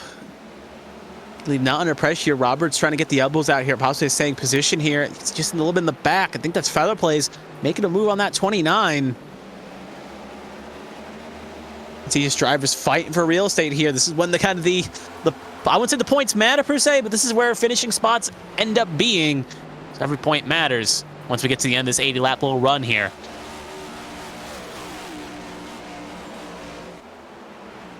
See David Wright taking the inside and Toby Estes. Estes, again, not where you want to be, kind of on that high groove. Trying to maybe find a hole and get down. There's an opening there under Mulkey, but this is the 29 is going to hold station here. Feels comfortable on that high groove. Keep chugging along. Keep an eye on that 61 and the 74. That's Beatron Racing's Gaiman and Breo. Trying to make their way forward. Simon Jack Mulkey and that number 27, Beatron Racing. 3 cars in the top 10 at the moment. You got a bit of a form battle there. Feather Place making a move on Bryn Roberts. Inside open. And that is gonna... Almost looked like he had Roberts tied the wall there a little bit. Looked okay at my perspective, but fit wrong before, so I'm not going to admit otherwise. Now Roberts is going to try to rebound here, and you can see Tobias making a move on David Wright, and it's just basically a car park behind rush hour traffic on the I-5. Fighting for 6th on back.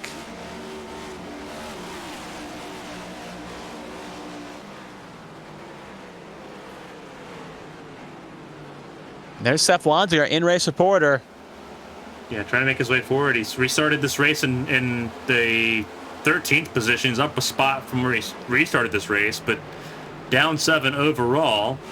Trying to take it easy, but it's so hard to do when you're watching everyone in front of you. Yeah, it's a blessing and a curse sometimes being stuck behind someone, as you can kind of use their line and judge what you need to do. But on the downside is that you can sometimes have nowhere to go, if especially tracks like this. There's Donald Ray getting under pressure there from Daniel Michelle. Again, a little up kick by that number 2. Looks like he'll be able to clear the 25, and we'll get the pass done.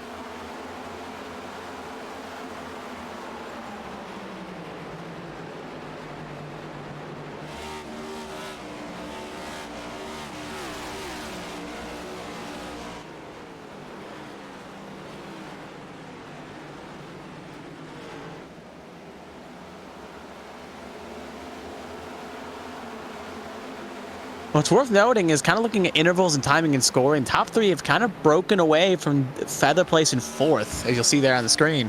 It's not that big of a gap per se, and Feather Place maybe saving some rubber here, as we know we'll have at least 1 green flag pit stop in this run. But the question is that maybe saving for a long run here? We know Feather Place can get some life out of those tires.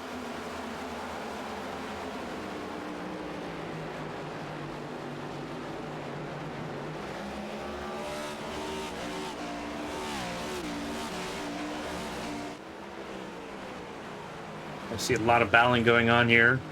Better Place falling a little bit closer to Bryn Roberts once again.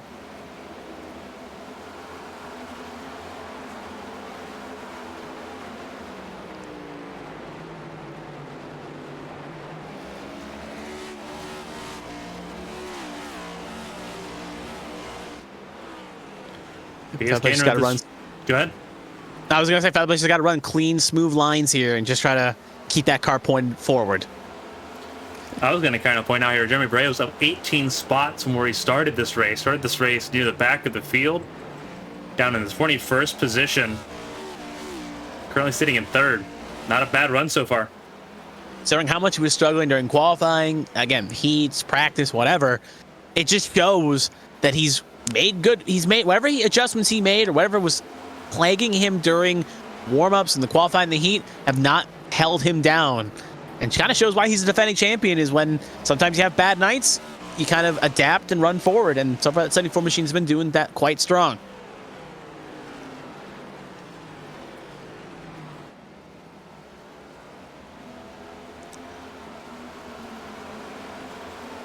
A little bit further back, we got a big battle forming for 6 as Wright's falling to the clutches of Donald Ray here. As Ray's going to possibly send a move. He'll get a little bit shot blocked there, and that's going to keep him behind, but going to make him fall into the clutches of the 25. Don Ray feeling feisty in that 2 machine for Presidential Racing.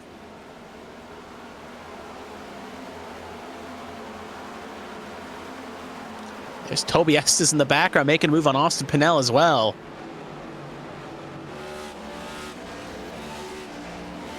Getting very scrappy in the back here.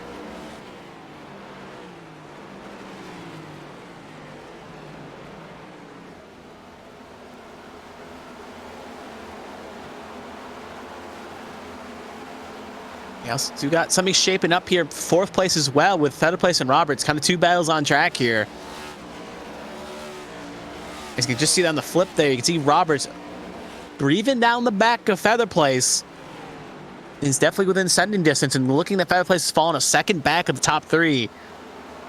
Maybe a bit of a desperation for the 1 to get around here, knowing that top 3 is slowly breaking away. But it may also, in turn, cause 34, who could be saving tires here, to give himself a good run to the end, or at least a run to the next pit stop window, then to get to the end.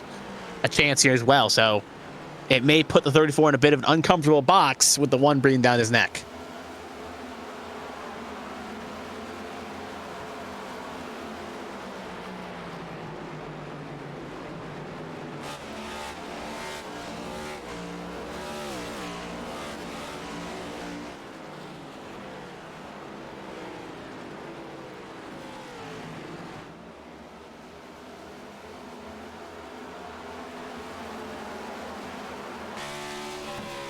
And the thing worth noting as well is right on board here with the number 1 with the little polar bear on the front is that he's got no pressure from behind. David Wright has got a pack form behind him. They're 1.5 second back, so they're in a little bit of a no man's land here. Top 3 are in their own little pocket. Then you got Feather Place and Roberts, and then you got the pocket for 6 all the way to 11th, and then 1 more pocket from 12th, basically with the rest of the lead lap cars in that one. So this is the smallest pack by far. And they don't want to let that lead pack get too far away. But at the same point, you don't need to press. The issue is there's no pressure from behind forcing you into maybe an uncomfortable move there. As we do see a car going a lap down, hanging that high line there. That is the 3 of Cody Riggs, I believe. My map is correct. A bit hard to tell sometimes when everything gets covered. But trying to fight to stay on the lead lap at the very least.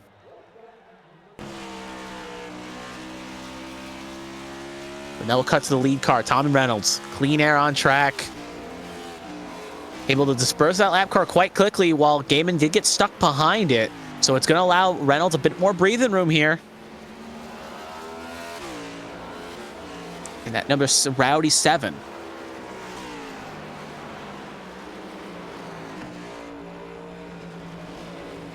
And this is a place Tommy Reynolds has felt comfortable all day up front.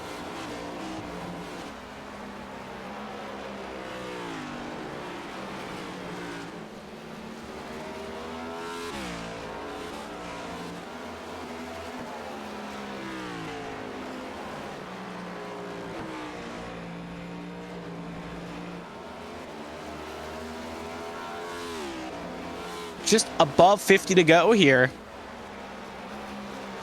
As next time by will be within 50 to go. It's been a race for Tommy Reynolds. Joshua Gaiman looking to try to be, I kind of hinted early in the broadcast, bit of a bridesmaid, not a bride.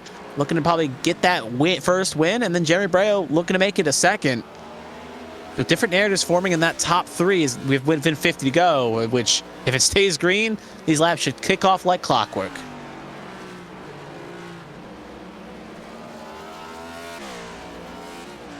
$50 laps to go.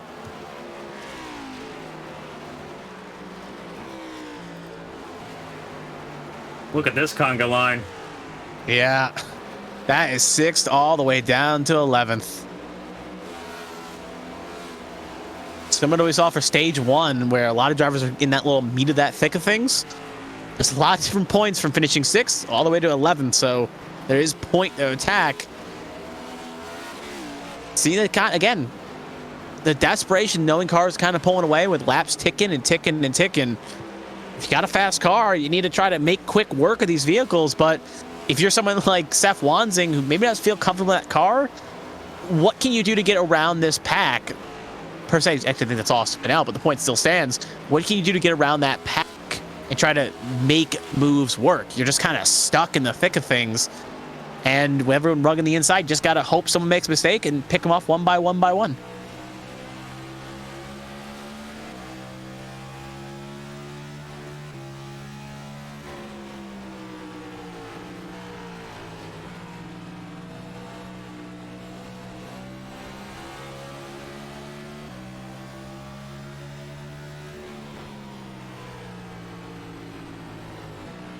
On board with Seth Wanzing here as he tries to navigate this traffic. Again, you see on the right side of your screen, that's the battle for 7th place with Donald Ray leading the charge.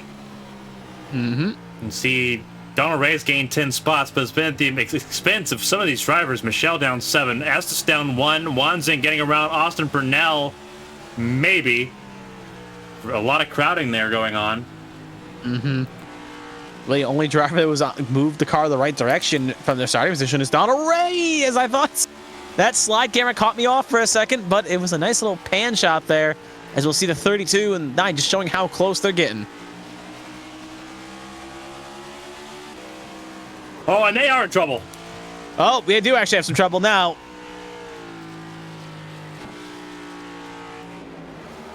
As it was Seth Wanzing, Pannell. Cars still pointed right, no caution. We stay green, but obviously going to put them out of contention for that pack there, and they'll fall into the clutches of the next pack, which is Painter, Mulkey, and Pannell of Ryan's name.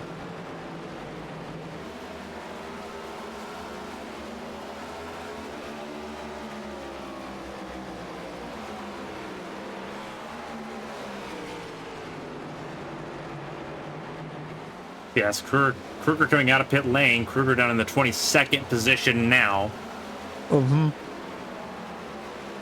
Yeah, she was just a threat of getting put a lap down, so elected to take a pit stop. Ooh, Painter gets a little loose there. Painter working and getting into the top 10. And your winner at Atlanta already has that victory in the back pocket. Ooh. But obviously, Wanzing just slammed the wall hard. yes, he did. Not a good look for Wanzing right now. He is struggling. Yeah, he's been struggling all night, and I think we heard from his stage 2 interview, just kind of looking to get away from Richmond here, just trying to maximize the amount of points he can get, and then put on a hauler and go to Bristol.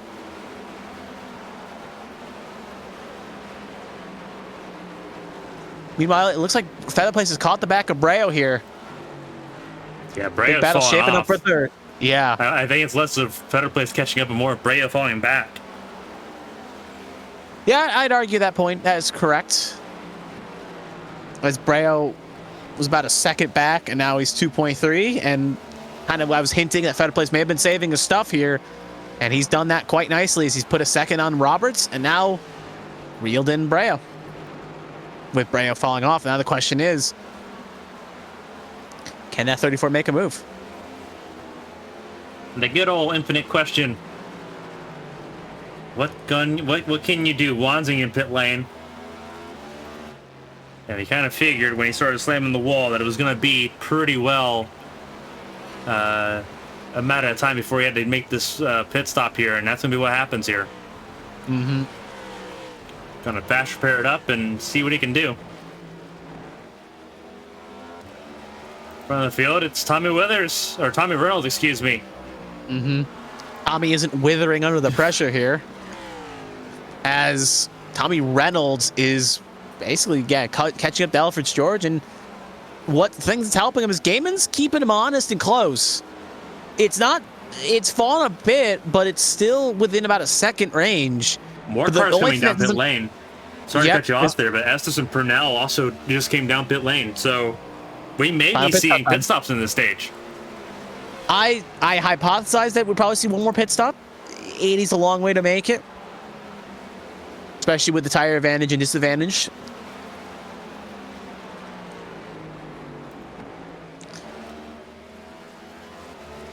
Question is how many drivers will blink. Butterfly's gone around Breo here.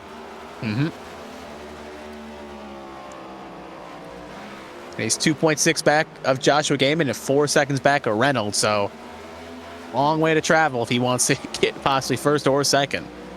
And there's Jack Mulkey fighting Dustin Painter for P9. Right on the bumper of him, too.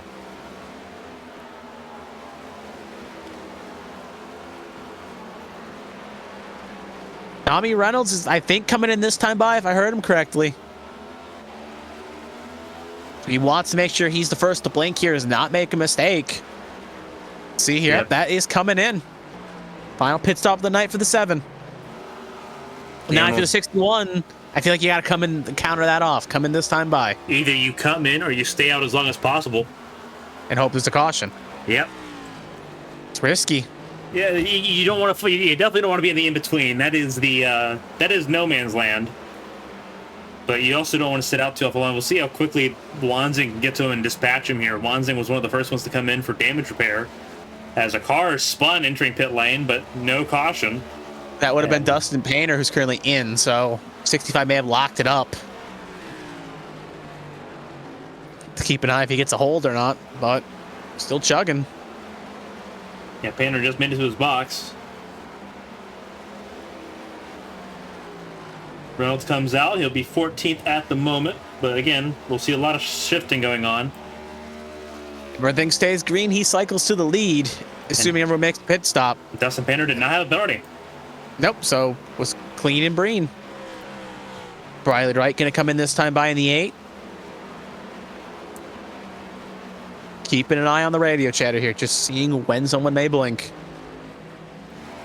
We're still looking for possibly final pit stops for Gaiman, Featherplace, Wright, Breo, Roberts, Ray, Michelle, Mulkey, Pinnell, and Feemster, and Sears.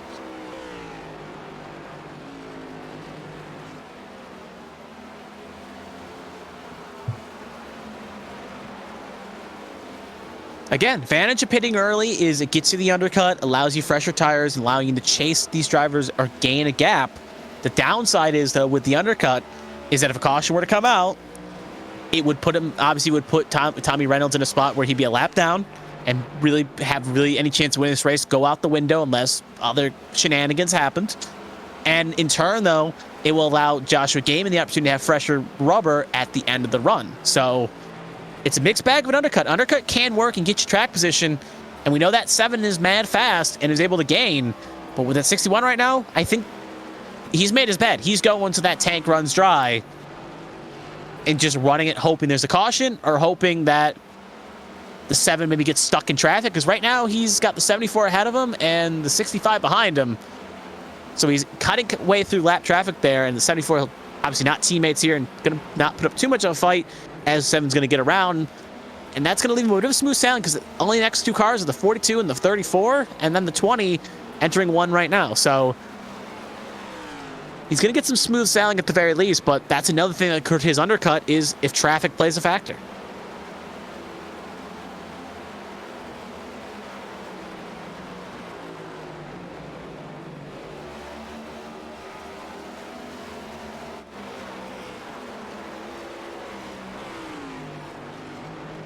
"26 laps to go. It'll be 25 to go this time across the line. And this is your race leader, Josh Gaiman, the blue and yellow, number 61. Deep in traffic. He's catching his own traffic, like you just said, and some of them have pitted, and they're going to try to pass him.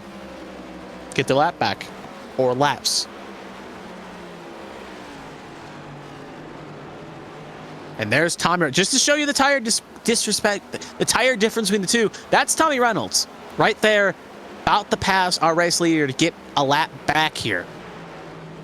At the start of the stint when he pitted, he was about half a straightaway back. And that's how much time he's made. Just showing you the fresh tire difference. He's back on the lead lap too. He only lost one lap. So now if a caution comes out, he'd obviously have to pit though. He would not stay out unless there was 10 or 5 to go. But again, Joshua Gaiman, even though now Tommy Reynolds will get his lap back, positive though is he will stay his net position that he's currently in. 11 cars on the lead lap. Kevin Feems to the last car on the lead lap, right in front of the race leader. And that Crum Herco, number 21 for Presidential Racing. And around he goes. Yep. It's Josh Gaiman, Brandon Fetterplace, David Wright, top 3. And David Wright's about to be handing the number 34, Brandon Fetterplace. He's reeled him in. We saw that for the end of stage 1. David Wright was able to reel in Fetterplace. He's backed his tires up more, saved his rubber better than the 34 did, and caught and passed. So we know that 42's got some very strong late run pace, even stronger than the 34 ahead. So it's all playing in the cards of the 42 right now.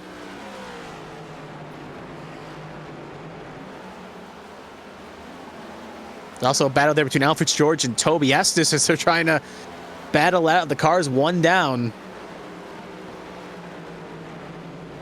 Austin as well, going to pass Alfred George's position as well.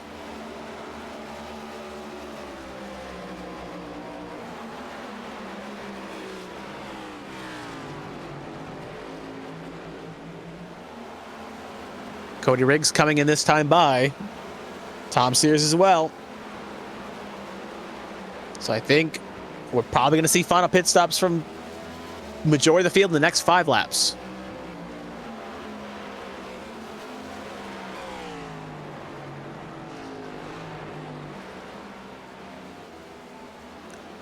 Josh Gaiman, not a huge fan of the fuel-saving game. Didn't manage to save fuel at Watkins Glen for the HTL Cup Series race last week. Ended up catching him out. Put him behind the 8 ball a little bit in traffic there when he ended up getting involved in an accident on Monday night last week. I'm assuming he's not been doing much fuel saving at all tonight either. As far as times go, he was running similar times to Gaiman. I mean, Gaiman was running similar times to our race leader at the time before the pit stops, Tommy Reynolds. So, yeah, unless his slower pace is still running good times around Tommy Reynolds, there's a good chance he wasn't saving.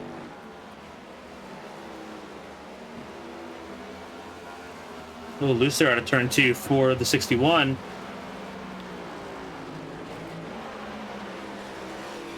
Battle at the fringe of the top 10 between Ryan Pinnell and Jack Mulkey.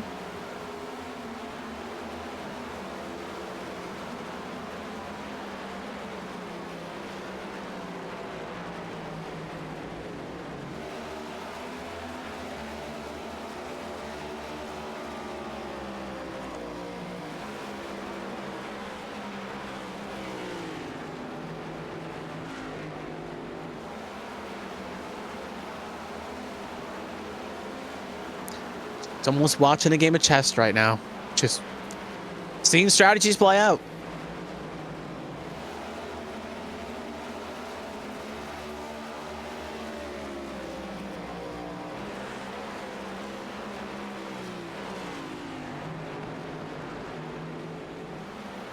Riley Wright, obviously one down, though, so position will not be handing over. But using those fresh tires to his advantage to try to carve his way up for the field.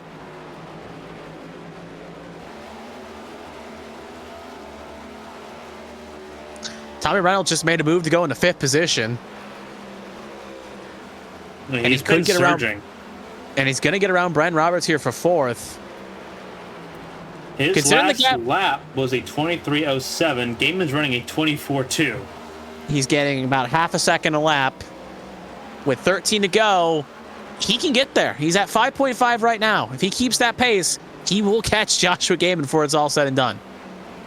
Yeah, Reynolds 8 seconds behind. He's gaining 9/10 a lap at normality at this point. So even if Gaiman can stay out, Gaiman's on the charge. Yep, 7.4 that time by at the line. Still a big ask, but it's doable.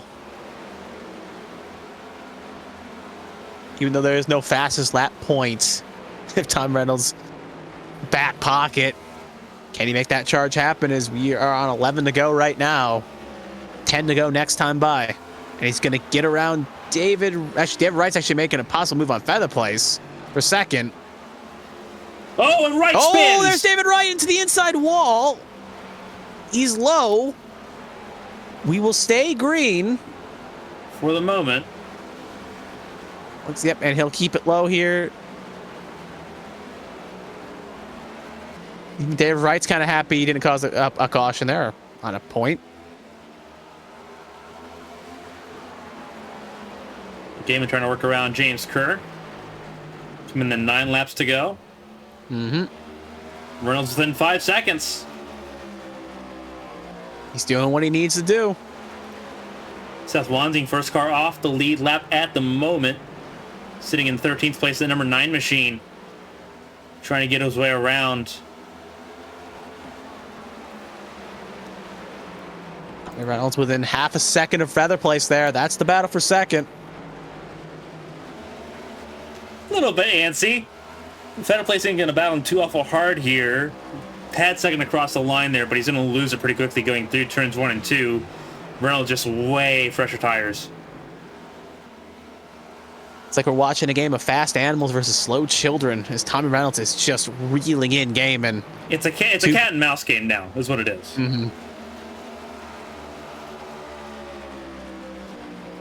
It's Cody Riggs going by here, I believe. Yep.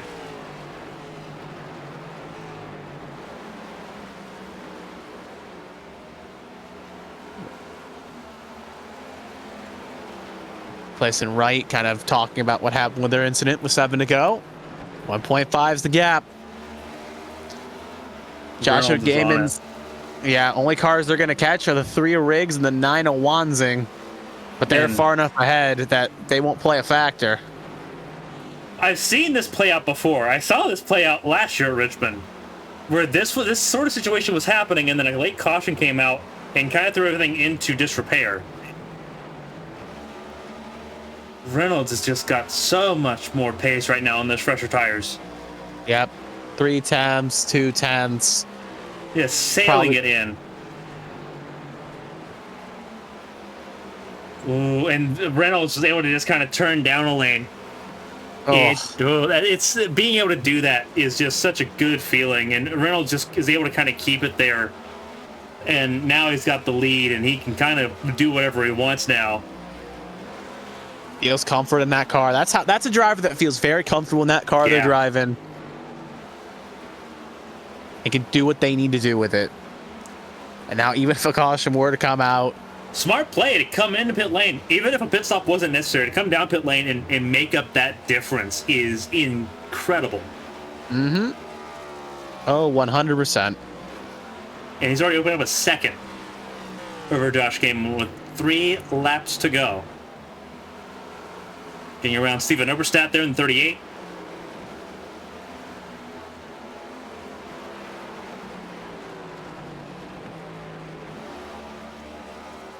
Two laps to go. 1.5 miles left in this race. 1 mile to go. A little bit further down, this is the battle for 6th through effectively 8th. Yeah, there's Spreo, Ray, and Estes. Yeah, they've been a bit of a fight back. Keeping an eye on it. It's getting spicy as the leader's just taking the white flag lap, so they'll have 2 to go on their fight. But Reynolds has 1 more to go. Been a phenomenal race. Cross the line with about a 3-second gap on Gaiman. Tommy Reynolds. He won at Phoenix. He'll win again. He takes Richmond. Phenomenal drive for the Bandit Racing driver. Josh Gaiman finished second. Brandon Fetterplace finished third. And all eyes were on that battle for the 6th position. Breo lost out to both Ray and Estes. Oh, and Ray ran out of fuel. he'll still cross the line, though, but he'll end up losing one spot. Brea won't be able to capitalize. He's loose across the line. Seth Wansing recovered to a top 10. And Ryan Pinnell, another 11th place finish for him. Yeah, good recovery job by Seth Wansing. Wasn't feeling comfortable in that car. Gets a top 10 out of it. Congratulations from Riley Wright, one of his teammates there for Bandit Racing. And he's going to celebrate 3rd career win in the series.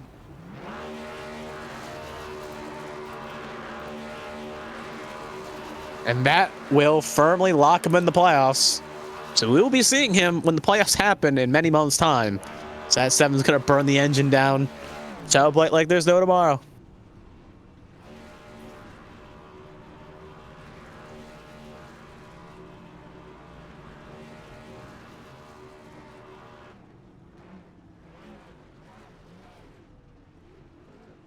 What a way for it to work out for Tommy Reynolds there. 3rd career win. Phenomenal effort for him. Mm-hmm.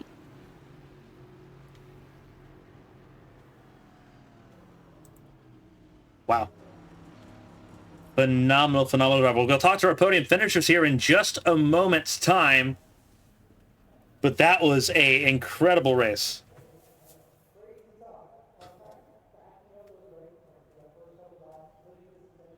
And that was a squeaky clean 3rd stage there to end that race. Yeah. Stage 2 is a bit of a problem child, but 1 and 3, clean as a whistle. You'll love to see it. Obviously, teams kind of debriefing here as we see how Richmond is being left here. You see all the rubber on the track from Friday and Sunday, from Friday night and the night. But we're going to see who was interested in having that interview. We'll talk first to 3rd place finisher, Brandon Fetterplace. Podium interviews presented by Fear Factor Apparel. Coming up next.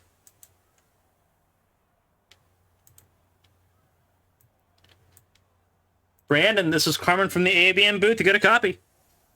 Yes, I do. How y'all doing? Pretty good. Obviously, I think you're doing pretty well, too. Obviously, it was an interesting race tonight from the Lion Power Motorsports camp. But again, that number 34, a beacon of light for that team. 3rd place tonight, another podium. Can I just walk through your race? You were up there a lot, but it wasn't top 3 wasn't always a guarantee. Yeah, you're right. I came in with the game plan of saving tires and being there for the long run. I feel like I had really good long run pace. I was kind of hoping more people would kind of fall off, but you know, these guys are pretty good. They know what they're doing, so it was a fight. Obviously, you look at how this race played out. Stage 2 was the messy stage. How important was it to kind of dial in that long run pace tonight? It was very important. I mean, as you could see, the tire fall off here, just like in real life, was just astronomical. I mean, if you were shifting, you know, you only had a certain amount of laps before you ever heated your tires and you fell. So, you know, trying to stay patient, trying to stay calm, cool and collected behind the wheel. That's about all you can really do. Just make sure you hit your marks. Obviously, tonight it's going to be it's a run of multiple short ovals here, and then we go from short ovals to super speedway racing. We have, I believe it's Martinsville and Bristol coming up, or Bristol and Martinsville coming up. I have to make sure I don't have those two mixed. But you look at the short ovals, you look at there's a dirt race in that mix. You're building momentum early on here, just missing that race win to kind of get yourself into playoff contention here. How confident do you feel you can kind of keep that momentum building and kind of get one of those wins to kind of put yourself in that playoff hunt? You know, I have a little bit of confidence. I'm not really a short track guy. So this little string right here I have to really put in the work to make this happen. Whenever it comes to dirt, again, it's not a discipline that I'm very good in, so it's going to take a lot of time, a lot of practice, and we'll see where the cards fall. Honestly, tonight was a really good night for you. Third place, and again, just a really good showing overall for the number 34 Toyota. Before we let you go, if there's anyone to shout out and say thank you to, Brandon, the floor is yours. Another really good short oval performance here at Richmond. Thank you. I appreciate it. Thanks to Line Power, Tom Sears, and everybody. It's a great group. Thanks to my friends and family for watching the broadcast. Thanks to all the people that watch the broadcast. And, of course, thanks to you. And we'll go get them next week. Love to hear it. Again, Brandon, congratulations on third place, another podium here in the A-Square Cup Series. Enjoy it, celebrate it, and we'll be seeing you next week. Thank you. I can't wait. That was Brandon Fetterplace, our third place finisher here tonight. Obviously, always a lot of fun seeing that 34 up near the front of the field, and tonight is no exception to that. Again, next week, A Squared and SNS will be at Bristol for some dirt track racing. We'll talk about our schedule in the week in advance after these interviews. But Brandon Fetterplace doing pretty good on these short ovals. One in Formula Atlantic at Phoenix, and then obviously third place tonight here at Richmond. Really good run for him. Next up on the docket, it is the second place finisher, Josh Gaiman for Beach Lawn Racing. Phenomenal race for him. Led a lot of laps tonight. One of the largest leaders in this race. We'll talk to him here. Josh Gaiman, this is Carmen from the ABM booth. You got a copy? I got you. Alrighty, what a race. It's a tale of two strategies, and the strategy for you ultimately was only good enough for second, but kind of just walk through that race for you and exactly kind of how that third stage kind of went out and how you thought it was going to go. Yeah, I noticed at the beginning of the stage, after that last pit stop that I made, that I was probably about a lap short on fuel, so I just stopped shifting. And it gave me probably 2-3 laps good to the end. The whole race I was going between 4th and 5th. Pretty much all the way around the track. But yeah, at the end there, I just realized I only had to save a little bit, and I was kind of hoping the tires would hang in there a little bit longer. Wasn't slow, but it just wasn't enough to hold Tommy off there at the end. He pit early enough to have a good amount of tire left. Tire management means so much more. Obviously, I've been able to talk to you, obviously, between tonight, tomorrow night with HTL. So you've been able to you have a pretty decent pulse on how this car has changed. When we went through, especially, I think about the race of Road America at this point, months ago. And you're like, the tires don't really wear that much. How much different has that kind of changed from, well, I can go through a race on a single set of tires. So now it's like, okay, tire wear matters a lot, because Reynolds at one point was going 1.1 seconds faster. And especially at the end there, he was still going. His last lap was a 23.7. Yours was a 24.4. How much has that kind of flipped on its head? For ovals, the tires definitely wear a lot faster. Road courses are still pretty much the same. I think the speed doesn't drop off, but the tires might wear a little bit more. It feels like a completely different tire when you get it on an oval. So yeah, definitely with Richmond, it's a little abrasive, and you got to really back the corners up. At least compared to how it was before. I think there was a much bigger cliff on the older tire. Now it feels like it's very consistent, and you can really predict how the tire is going to wear. So I actually enjoy it a lot more. And the set tonight was really on point. It was super drivable. A little bit tight at the beginning, but late in the run, it felt really awesome.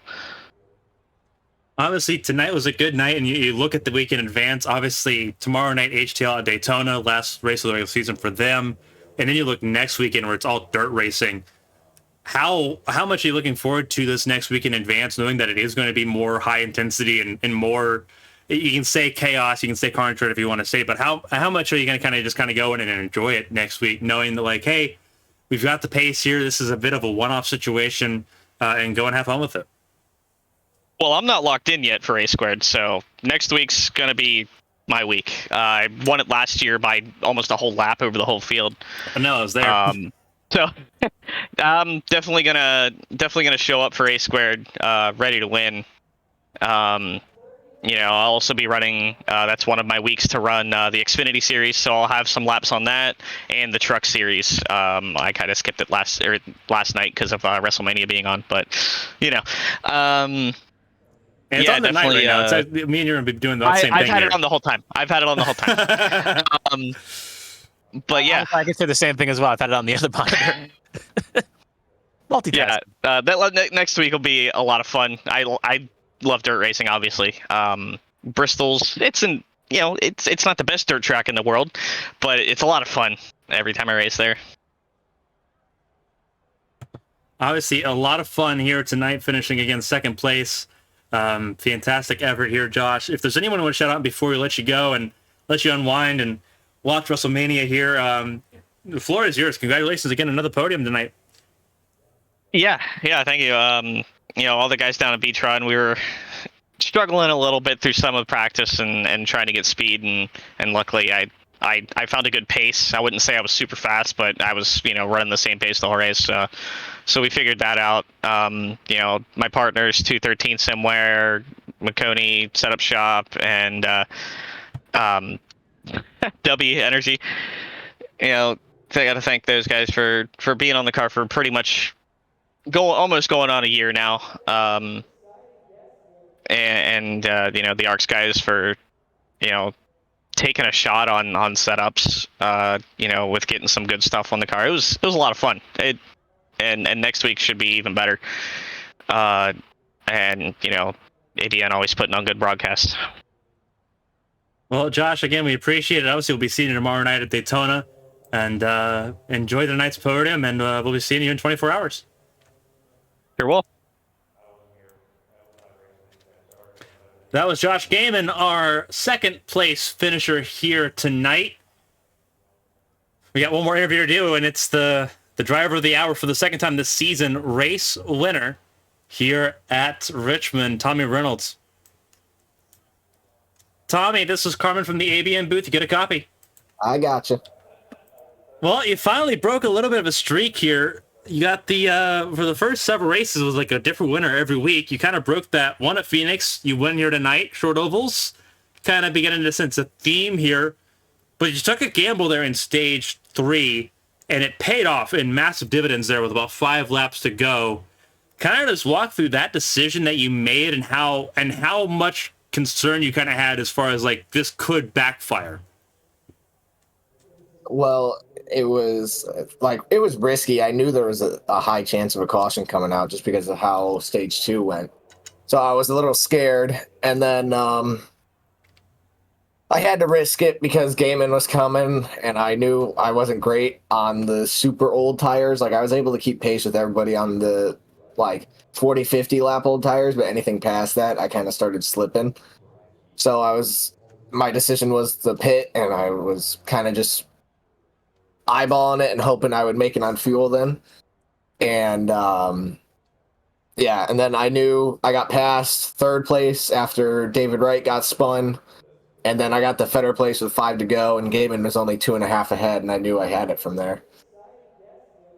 Obviously, the game plan, as risky as it was, it paid out, and you pun intended, made out like a bandit. The second race win, obviously, coming here at Richmond. We talked about this after Phoenix, like how much pressure is there to kind of have that second race win in hand, knowing how many different race winners you've already had. Now, before we even get to the second plate race, you've already got a second race win. Does that kind of change, like, okay, cool, we've got this now. Now we're guaranteed to be safe here because you're not going to have everyone make 2 race wins and have 17 race winners. How much does that kind of take a little bit of pressure off, knowing that, you got Bristol next week, we got Martinsville, which is going to be chaotic, and then Talladega after that, to kind of be like, okay, here's 3 weeks where I can kind of be like, okay, let's try some stuff. Let's see if we can get another teammate in. Well, I think we're past the point of figuring out who's fast and who isn't. So I think you're going to start seeing repeat winners from now on. Next week, maybe not so much. It's kind of a chaotic track along with Talladega, the plate races, but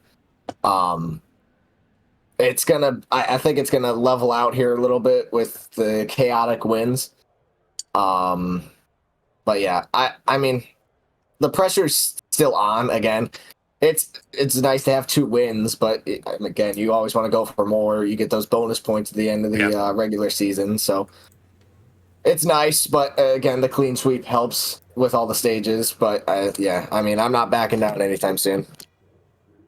Obviously, we love seeing it. Obviously, you won a race last year. You won at Sonoma. You've backed it up 2 race wins so far in this season, and we're only 7 races in. Before we let you go and kind of let you go and enjoy it, we saw the burnout. We saw the team celebration there. Before we let you go, if there's anyone who want to shout out, the floor is yours, Tommy. Again, always fun seeing the number 7 race to the field like what it did tonight, and another well-earned race win from it. No thank yous tonight, but yeah, it was just fun to see all the strategy again. Well, Tommy, go and enjoy that race win. Obviously, we can see you at Dirt Bristol next weekend, but enjoy it, and hopefully we get to see a little bit more of that number 7 at the top of the step. I hope so, too. Thank you. That was Tommy Reynolds, our race winner here tonight. 3rd time in his career he's been an A Square Cup Series race winner. 2nd time this season. Phenomenal efforts there from Tommy Reynolds and company there for Bandit Racing. Here's what the race results looked like. It's Tommy Reynolds at the top of the board, then Josh Gaiman, Brandon Fetterplace, Bryn Roberts, Austin Purnell. That's the top 5. Then you have Toby Estes, Donald Ray, Jeremy Breo, David Wright, Seth Wansing, Ryan Pinnell out just outside the top 10. Another good performance from him, another consistent performance from the number 12 machine after what was a very long and extenuating year last year. Jack Mulkey in 12th for Beatron Racing, then Daniel Michel, who started on pole position down in 13th place, could never recover, was the last car on the lead lap. Tom Sears, 14th, first car a lap down, then Dustin Painter, Elrich George, Emma Kruger in 17th, Kevin Feemster 18th, also 1 lap down. As we kind of look through this, first car 2 laps down, Stephen Oberstadt, Bradley Wright in 20th, also 2 laps down, same with Jonathan Hohenbrink, Cody Riggs 3 laps down, and you start dealing with cars that kind of didn't have really much of a chance going forward. James Kerr was behind the 8 ball very early on, ended up 10 laps down. He was the last to finish the race. Matt Leiter, the first of those that did not finish, 70 laps from the end for him. Brian Rupert, 25th. And then Josh Garrison ending this race at before the quarter waypoint, before 25%, ended up finishing only 45 laps this evening. A lot of stuff going on this week. Obviously, we'll pull up the schedule here. A lot of stuff tomorrow night. HTL Cup Series action. Me and Christina Ryan will be in the booth for that one. The Firecracker 200 at Daytona, the last race of their regular season. And then the chase for the championship begins for them. That is tomorrow night, 8 p.m. Eastern. Be right here either on Twitch or on our website, abnesports.com. Tuesday evening, it's ABN Formula Atlantic taking place at Long Beach. The streets of Long Beach hosting the double-header event for ABN Formula Atlantic, the first road course event for that calendar. Then on Friday evening, April 7th, we're in Las Vegas. It's the Lucky State 200 for the Twiggy iRacing Series. 4 different winners in 7 different races, and 8 different races, excuse me. Merrick Watchorn still very firmly championship leader there on Friday evenings. Can he get race win number 20 in his career in that series? We'll find out Friday evening at around 9 p.m. Eastern. Next Saturday and Sunday, we're at Bristol. It's a doubleheader weekend at Bristol Dirt Racing at its finest. The Dirt Bristol 200 for the Midwest Barbecue Saturday Night Showdown Series. The trucks race Saturday night. And then the Darkside Mustangs A Square Cup Series. It's the Mudslinging Classic here at Bristol. That's all next weekend. On behalf of everyone here, on behalf of my co-commentator Kevin Young, on behalf of ARCS, Darkside Mustangs, Fear Factor, and everyone here on behalf of our partners for ABN and ABN Esports, I'm Carmen Hardy. Until next time, until tomorrow night, stay safe, stay healthy, enjoy this week coming up. We'll see you at 8 p.m. tomorrow night from Daytona.